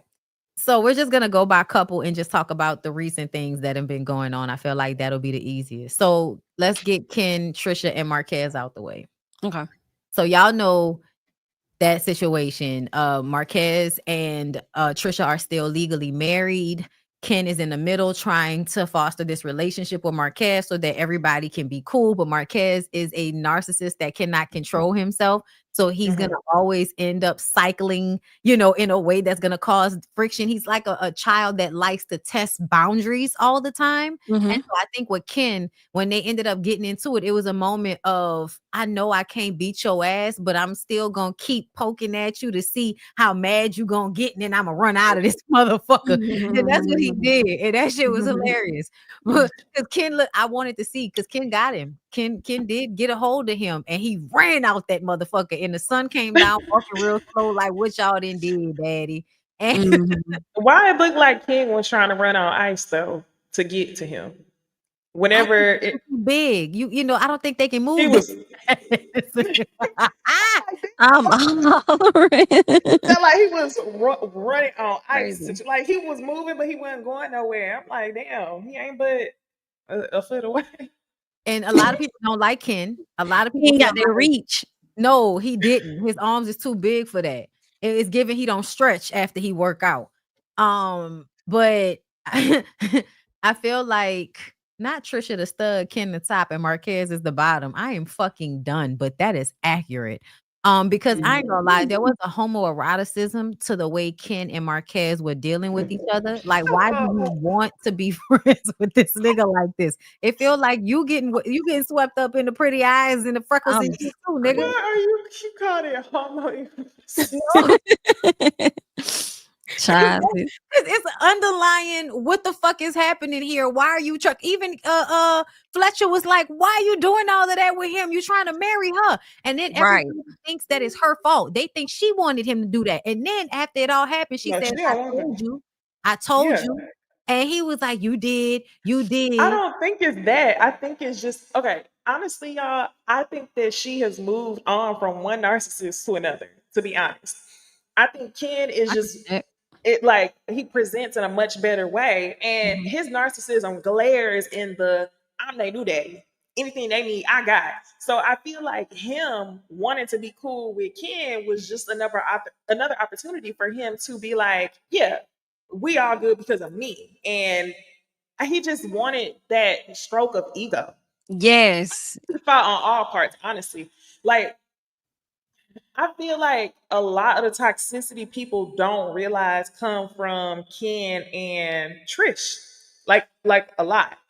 But I think that Marquez does a good job of playing like the victim, but you know how we was talking about the way that people look, you can see in their eyes. Mhm. That man looks so unhealthy and so energy draining to me. Ken? I think Marquez, no, Oh, Marquez. Marquez. Okay. Marquez energy, you could see it not radiating off his body. Something Mhm. feels so dark. But because Ken and Trish low key look healthier and look like they got their shit together, people think that, oh, it got to be him. No, it's all of them Oh, have their believe issues. him. And even whenever the son he put the son in and said something like, "Oh, look how you doing," and the son was like, Mhm. "Dad," the son just walked away. Yeah, like Everybody's trying to fucked pull up in him this into the situation. argument. Oh yeah, Mhm. because I Trish, agree. instead of her saying don't bring our son into it, she actually starts to ask the son, Xavier, Yeah. Xavier, am I doing that, Xavier? Girl, you know this nigga Yes. is retarded. Why are you even giving what he's saying? And Yes. you want to do this back and forth thing with him. But I also feel like when I remember that she had been with him since what, high school, I'm like, if he's always kind of been like this, and I feel like he probably has always been like this, For sure. she is low-key like this in her body to me. Like her energy is like very like a nerve, like a It feels rattled. yes, like an exposed Yeah. nerve. And I feel like that's a byproduct of that nigga trying to find a reason to argue with you. When he said he knew after year one that he didn't really love her like that, but he stayed with her until her people died and then he decided to leave her. To me, I felt like that just kind of showcased how terrible he probably really was to her, because you didn't want to be with her, but you felt responsible because you had them kids. And I think his daddy made him feel like, nigga, you had a daddy. Them kids need to have a daddy. But I Mhm. think that he's not all right in the head. Like the way he handles every single conversation, I can see him setting the conversation up like a chessboard in his head, and he's just trying to win in some type of way. So it's never an honest conversation that he's having.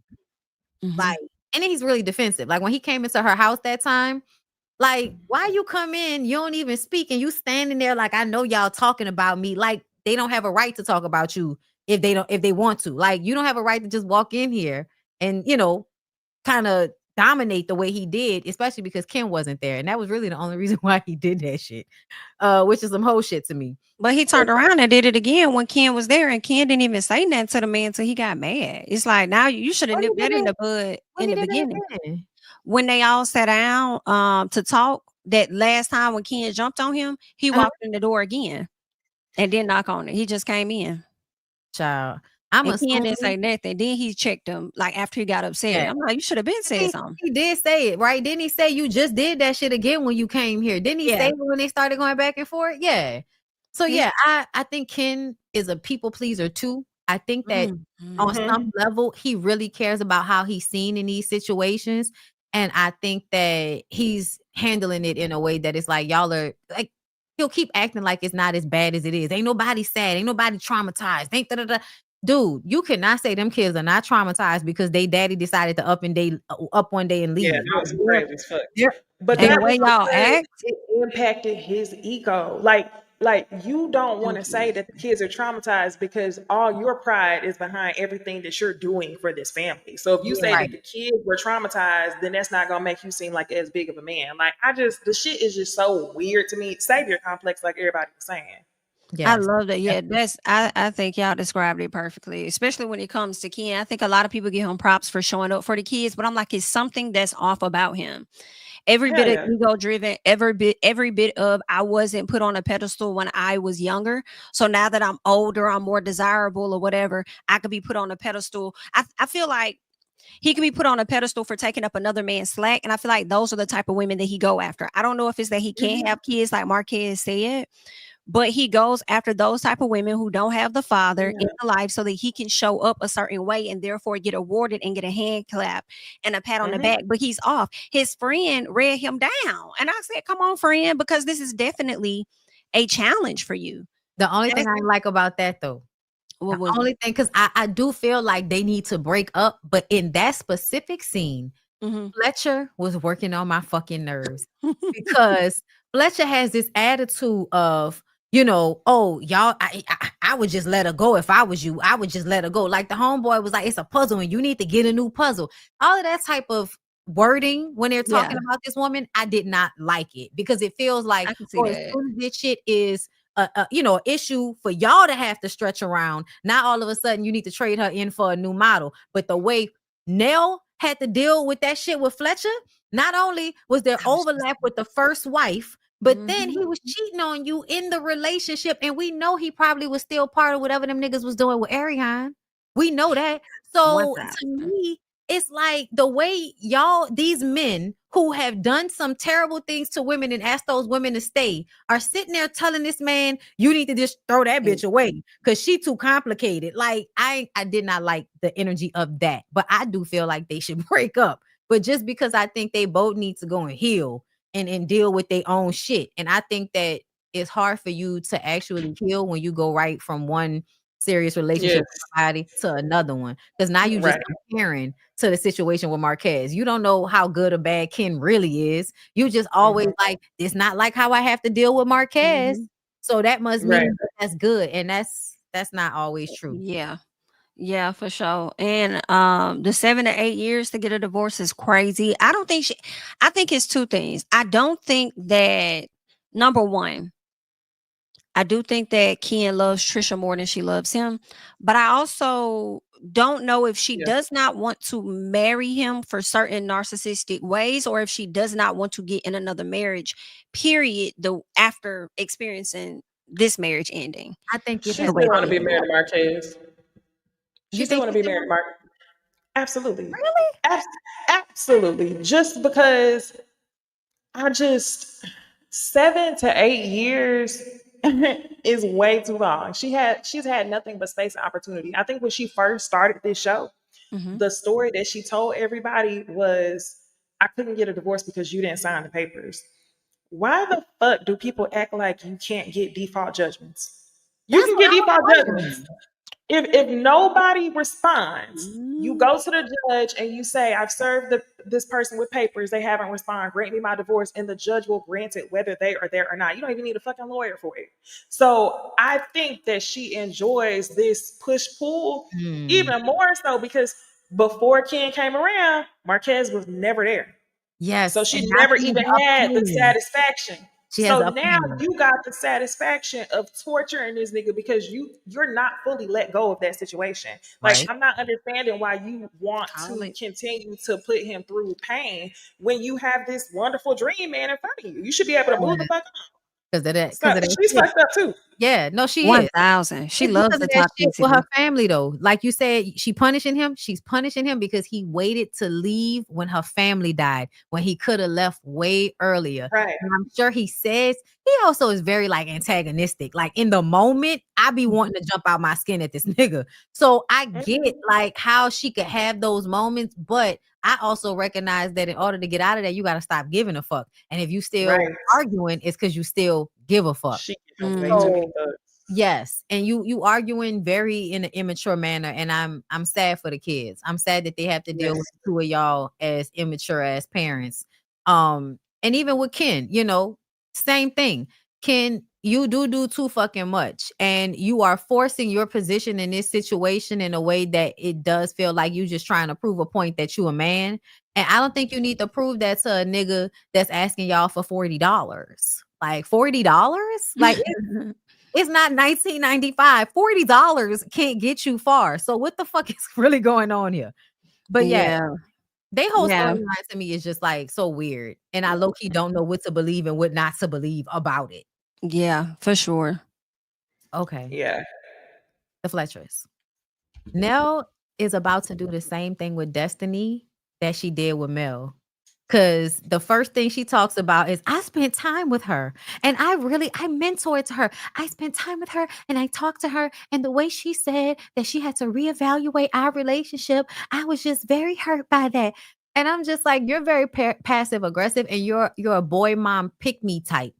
So, and I mean that in a way of, your son ain't shit, but you gonna act like everything is equal and all of that, y'all. That's the both of y'all. Bitch, please. You know that nigga ain't shit because you didn't know he had a kid until everybody else found out he had a kid. That's some ain't shit ass stuff to do. So I feel like Nell is always trying to make herself a victim. I feel like Nell really needs to go to therapy more often than she doesn't.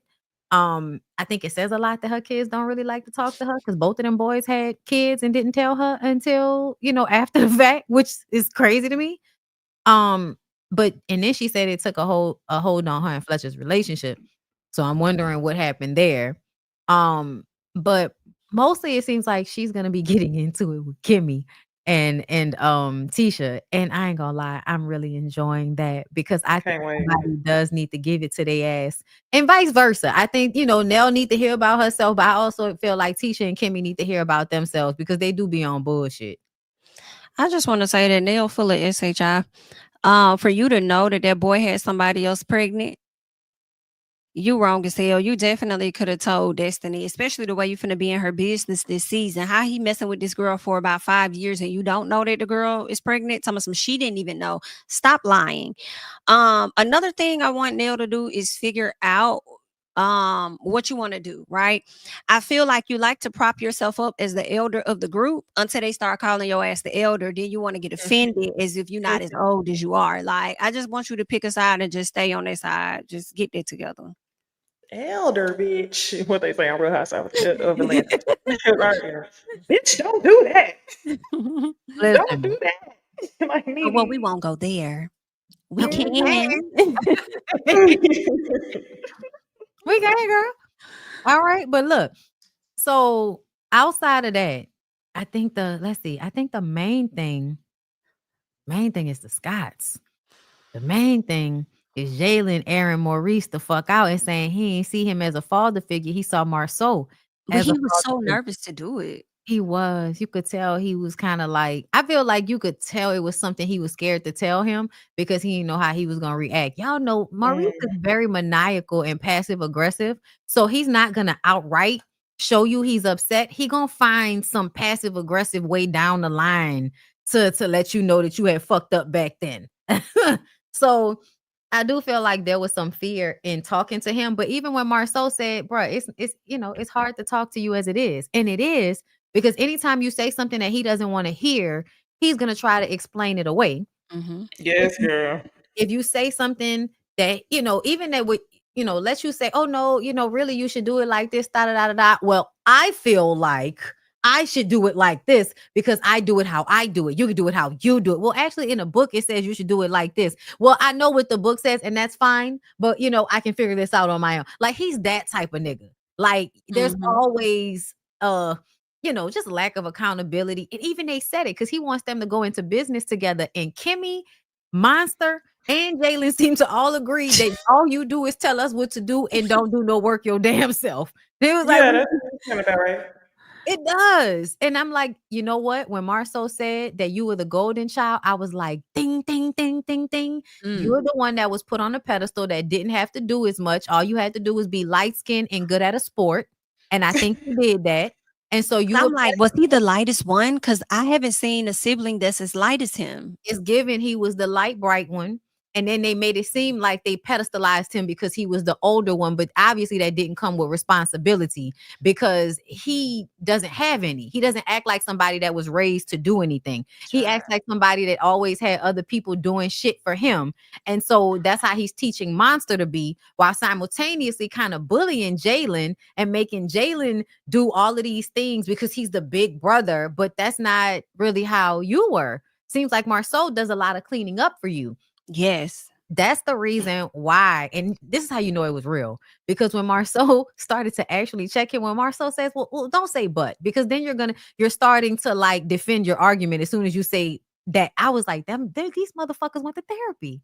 Like that shit you learn in therapy. Like that's That's something a therapist would say to a man in therapy when he's trying to defend his position, and how you would be taught to have more empathy and to listen with different ears. And for smart niggas, and I have always felt like he was smart. You're not smarter than me, but smart in some respect.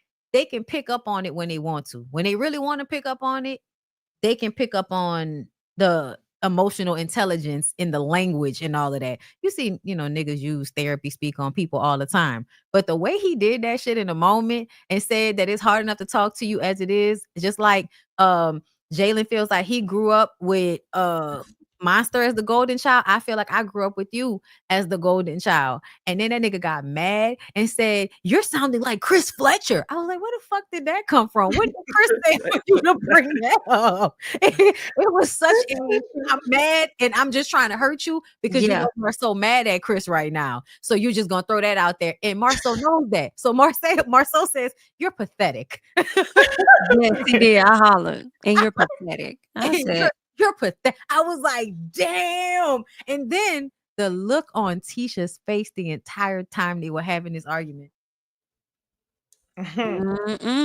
I was living for that fucking scene. And then he yelled out, "Yes, you lie. You lie all the time." I was like, go ahead, because you always on the cusp of telling on him. Go ahead. Yeah, go ahead. Yeah, he is. Let us know what's going on. Yeah, Maurice, I think he gonna get you, Jalen. I think he gonna get you some kind of way that y'all don't let this come to the TV screen, because number one, he don't like to be called out, and number two, he stay in competition with Marceau. So to hear that you see him in a higher position than you see Maurice, that's a problem. But I feel like Monster would say the same thing, though. I think that he may have been hard on Monster, but in different ways. But Maurice, you can never say that you don't pass your work off to other people. Hell, Kimmy had to even call you out about getting your own child as much as you fought for him to come down to Huntsville. You wanted everybody else to do your work. So I wonder what law school was like for you. But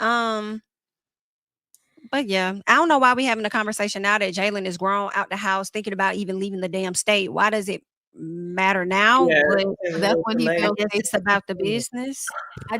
That's when he feels That's safe. what it is. What? Which one? That's what it is. I hate you niggas. It runs away real fast. that's basically what it is. You're right. He feels safe. Yeah. But look, did y'all catch when Maurice was like, "Oh," he said, "but did it work though? Like everything that I did it work?" Nigga, not because of you. That's because of Kimmy. Exactly. That's because of his mama. How dare you weaponize? To me, you know how sick you gotta be to weaponize somebody being a good parent to their kid? He weaponized that. He made that so that I don't have to be the type of parent. Because look how good you did with your son without any help. I don't need to do anything. You can just help me raise my son. And, I'll make sure that he's being raised by a woman that knows how to raise a son. That's all I'm doing. And also, y'all, I'm not a doctor, y'all, but I don't think Maurice feels real emotions. Like, listen, I am probably wrongly diagnosing this man, okay, because I do not have a degree. I'm just as an ignorant assumption, okay? I think the nigga is a sociopath. I think he doesn't feel real emotions. He performs emotions and I think you can be raised to be a sociopath. Like, I think your childhood dynamic could make you, I'm spitting this shit, can make you not give a fuck about other people. It can only make you center yourself. And anytime somebody is not centering you, you have like a childlike temper tantrum about it. And to me, I feel like when you really look at Maurice, like, he doesn't really emotionally connect with Kimmy, because if he did, he wouldn't have fucked her when she was going through cancer treatment. He wasn't really ever emotionally connecting with his son, which is why his son missed his mom. He wasn't ever really emotionally connecting with Jalen, which is why Jalen feels like you weren't a father figure to him, because you don't know how to emotionally connect to anybody. And the only reason Kimmy thinks she's emotionally connected to you is because y'all are fucking, and women think emotional connection happens through sex, except for he's a sex addict and fucked 6 women in one day and had to have sex every fucking day, to the point that you couldn't go through cancer treatments without busting it open on dry cook. I hate that for you. Also, y'all, bitch. And I hate to say it like this, but bitch, how desperate for a nigga you gotta be to recognize and acknowledge that he's mistreating your son, and you still moved in with him and married him. You knew he was mistreating your son, and you still chose to be with him. I'm really gonna need for y'all to stop that shit. You could have had him as your little slide. You could have fucked him. Y'all could have had a good time, but you did not have to move that nigga in your house so that he could impart his lack of emotions on your fucking son. Like that. But that's why she's overcompensating in other areas by wanting to do it all for Monster. You remember she wasn't doing nothing around. I mean, I'm sorry, it's actually the complete opposite. She was doing everything around the house. And I felt like she probably felt like her goodness would overcompensate the lack of whatever Jalen would get from Maurice. It's sad. It's so sad, but it makes me so glad that Mel is off this show. So these people can stop focusing on her, and we could really peel back some shit on them, because they the ones that got all this shit going on. Because what the fuck happened, Marceau and Tisha? I want fucking details, bitch. Y'all went through something, and you trying to fix it. Because that's what it looked like to me. Because I ain't never hear him talk about getting her damn space done so fast. Never seen that happen. To come out. And then, okay, last thing. When Kimmy said that shit about not that, remember, because they started talking about Martell during that interview with that woman that said that, you know, the both of them fucked her when they went to Vegas on the weekend. And I was just like, come on, bro. Why do y'all, like, of course that's the type of woman that they would fuck out. They're not gonna fuck out a girl that they would want to make their girlfriend. They're gonna slut out a girl who they feel like that's what she's for. Men like that feel like there are women to be wifed, and women to, you know, do nasty freak shit with. But they separate those two things sometimes because they want their wives to be like mother-like, clean type thing. But I would say let's remove this young lady from the situation in that whole interview, right? Let's say she didn't exist. The fact that you would even say that and that when your nigga fucked 6 bitches in one day, what you think he was hunching on? Exactly. Who do you think is gonna do that? Who do you think is gonna fuck 2 brothers at the same time? Girl. Okay. All right, Kimmy girl. I hate it because I used to love me some Kimmy, baby. Right? Everything just sad. Heartbreak. Sad. I might go back on your side, Kimmy, depending on how this go with Mr. Neil. I don't know. I low-key felt like I might have been on Miss Nell's side right quick. Because who the fuck you threatening? Because who you threatening? Really. It felt like you threatened her first. What you talking? Excuse me, what? Exactly. And that's because you think because that lady short, y'all gonna be talking to that lady look any kind of way. Something crazy like that to somebody else. I can't remember who it was. She always saying something like she be ready to actually like throw hands. Yes. No. Kimmy. Kimmy? Yes. Did she do that last year? I thought she did that last year to Neil when her and Neil got to arguing last year. It was. You're right. It was to Neil. She said something. Yes. I don't like Nell. I can't remember. Yeah. Y'all saw the pictures that they put up there of Kimmy when it was just her and Jalen with her braces? No. She looked a lot like Slaw. Really? Kimmy? To me, yes. There were pictures that they put up on the screen of Kimmy and Jalen when he was little, and she had braces, and she looked very much like with that same like young, you know, young woman kind of, you know, vibe to her, but with the braces in similar type of faces. Let me see if I can find it, girl, because I know I saw the shit. Tell me if y'all saw it in the comments. They be on reality TV, right? But I mean, all in all, the show is going well, I'll say. Like, I'm kind of pleasantly surprised, but I guess it was like y'all either want to have this show or y'all don't want to have this show. Y'all gonna have to do something. Damn, they not on reality entertainment TV. Ain't that about a bitch? No, they are. They're on there. They are. Damn. Why am I? You gotta scroll down. I'm gonna send one to the Yeah, send one to I the don't know show. which one Oh, no, it is. I see it. I got it. Okay. Thank you. Okay. All right, hold up. So what's the scene we talk? The one they were sitting down? Yes. Okay, hold up. Cause y'all know I gotta I gotta wait for it to get there so I don't get a copyright strike. Y'all hear In the that? interview. You hear Yeah, it? we can hear it. Okay. Yeah. How'd you feel about it? How did I feel about it? I was blown back. Me too. I was like, whoa, that's a lot.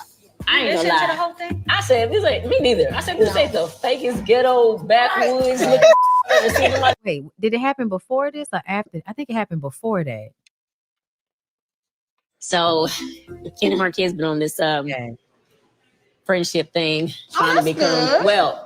No, well, let me tell you the beginning of it. So he brought Zari to the house, and he walked straight in the house. That's disrespectful. So we all had to sit down. You, Ken, and Marquez. And my friend. So then he started talking about the divorce papers and how I didn't have the kids on there, and that's why he contested it. So when I got the papers, brought it to him, and he started getting mad and disrespectful after that, just like going crazy. So disrespectful towards you, everybody. So Ken started getting mad, and next thing Tisha in his fucking choker. I know they got to touch them. Are you serious? What the hell? I hate that for y'all. Well, that just like sets you back like 10 steps when you're trying to make it was. That's a lot. Right. Well, I don't have like a bunch of drama in my house, but I did find out one thing. Jalen told me that he felt like his relationship with Maurice was more of a homie, like mentor relationship. He actually said he felt like Marceau was more of a father figure to him. A father figure? Oh, wow. Maybe because he worked with Marceau. He worked with Marceau at Monaco. He worked with Marceau at Black. He's had more time, one-on-one time with Marceau. And I mean, Marceau be like, Jalen's his oldest son. You know he does that too. So I feel like Maurice felt the way. But Maurice is very hands-off. Like he is. Why she said it like she was about to say hands-on? He's very hands-off. Right. And so I think Jalen, in that time of his life, he gravitated to people who gravitated to him. It was a tough conversation. Jalen and Kim, Okay, hold up. Because I want to make sure I don't miss it. they was together for so long, just the two of them. So with Maurice coming in, Jalen has to also embrace Maurice Boom. That was the one I saw. as a father. So yeah, I was just like, why is she giving Ariane vibes? And y'all remember when the shit first started and she was like, I'm not calling her a side chick. And I think they worked at the same hospital at some point. So yeah, like I'm like, that's why you felt like that, because you saw yourself in that girl at some point, and I, as a single parent and all of that with braces and shit. So I'm wondering, bitch, was you fucking with married niggas back then? Because they said that they called you a side chick. Them They niggas did did say say that. that shit. And we was fighting, we was tussling on your behalf Talking about about it. technicalities. I never was. I never was hustling on that.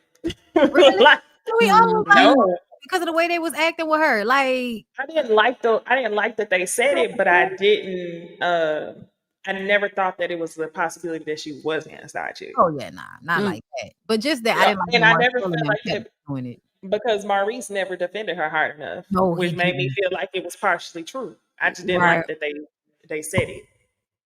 Definitely when they were at that pool. Remember when they took that trip and they was in the Yeah. pool and she was going That's back what I was and forth, imagining. that nigga was looking like you, like I don't hear what's going on. I was like, yeah, that nigga did her dirty. Exactly. So yeah, like when I saw that, I was like, oh, she saw herself in Ariane. But anyway, I think that was basically everything that went down in these last couple of episodes for the most part. So we'll see where it all goes. And as far as somebody saying, let me read these super chats. As far as somebody saying that Marceau's chef, thank you, Fabulous Faces, y'all. Marceau's chef put up a post of him cheating. Yeah, also saying that he had to pay for his own food as the chef at the restaurant. And that they wasn't paying for food. They wasn't paying no fucking bills. Yeah, I saw that. I saw him saying that they wasn't paying. And I'm like, that's their thing. They often seem to cut corners and don't do shit the right way. That seems to be their thing, nigga rig. But yeah, thank you for that. DG, thank you for the super chat. You're not wrong, because I remember when Maurice was crying when Kimmy was diagnosed with breast cancer. I could just feel like his emotions just felt forced and disingenuous. Just it felt forced and disingenuous. Okay, thank you for that. Thank you, Fabulous Faces. Didn't like how he responded to Phaedra and Shamia. I'm guessing talking about Charles. Yeah. Yeah. Where y'all been at? Child, listen, nobody wants one like you, oh embarrassing ass nigga.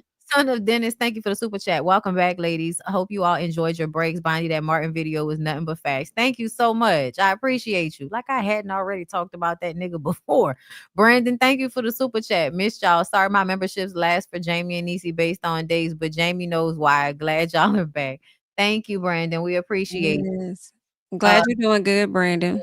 I read these. Thank y'all. Energy transfer through sex is real. Thank you, Maria. Answer that. Child. Mhm. I have to tell you, Mhm. you having to fast and pray. Okay. Okay. Chanel Unfiltered, thank you for the super chat. I wonder, did Big Shirley ever lose weight? Nah, child. Y'all already know. Big Mama, And you're on. Big Shirley on Ozempic, and we not telling jokes like that no more. Thank God. Markel Green, thank you for the super chat. Martin also showed. I read that when he thought Martin was a good friend, and I'm just like, no, he wasn't. He was a terrible friend. He embarrassed the fuck out of people. He used to get on a radio show and talk and tell people personal business and shit, and they threatened to stop being friends with him if he ain't say something embarrassing about him. And what was embarrassing was that he tried to fuck Nene. Like, nigga, please.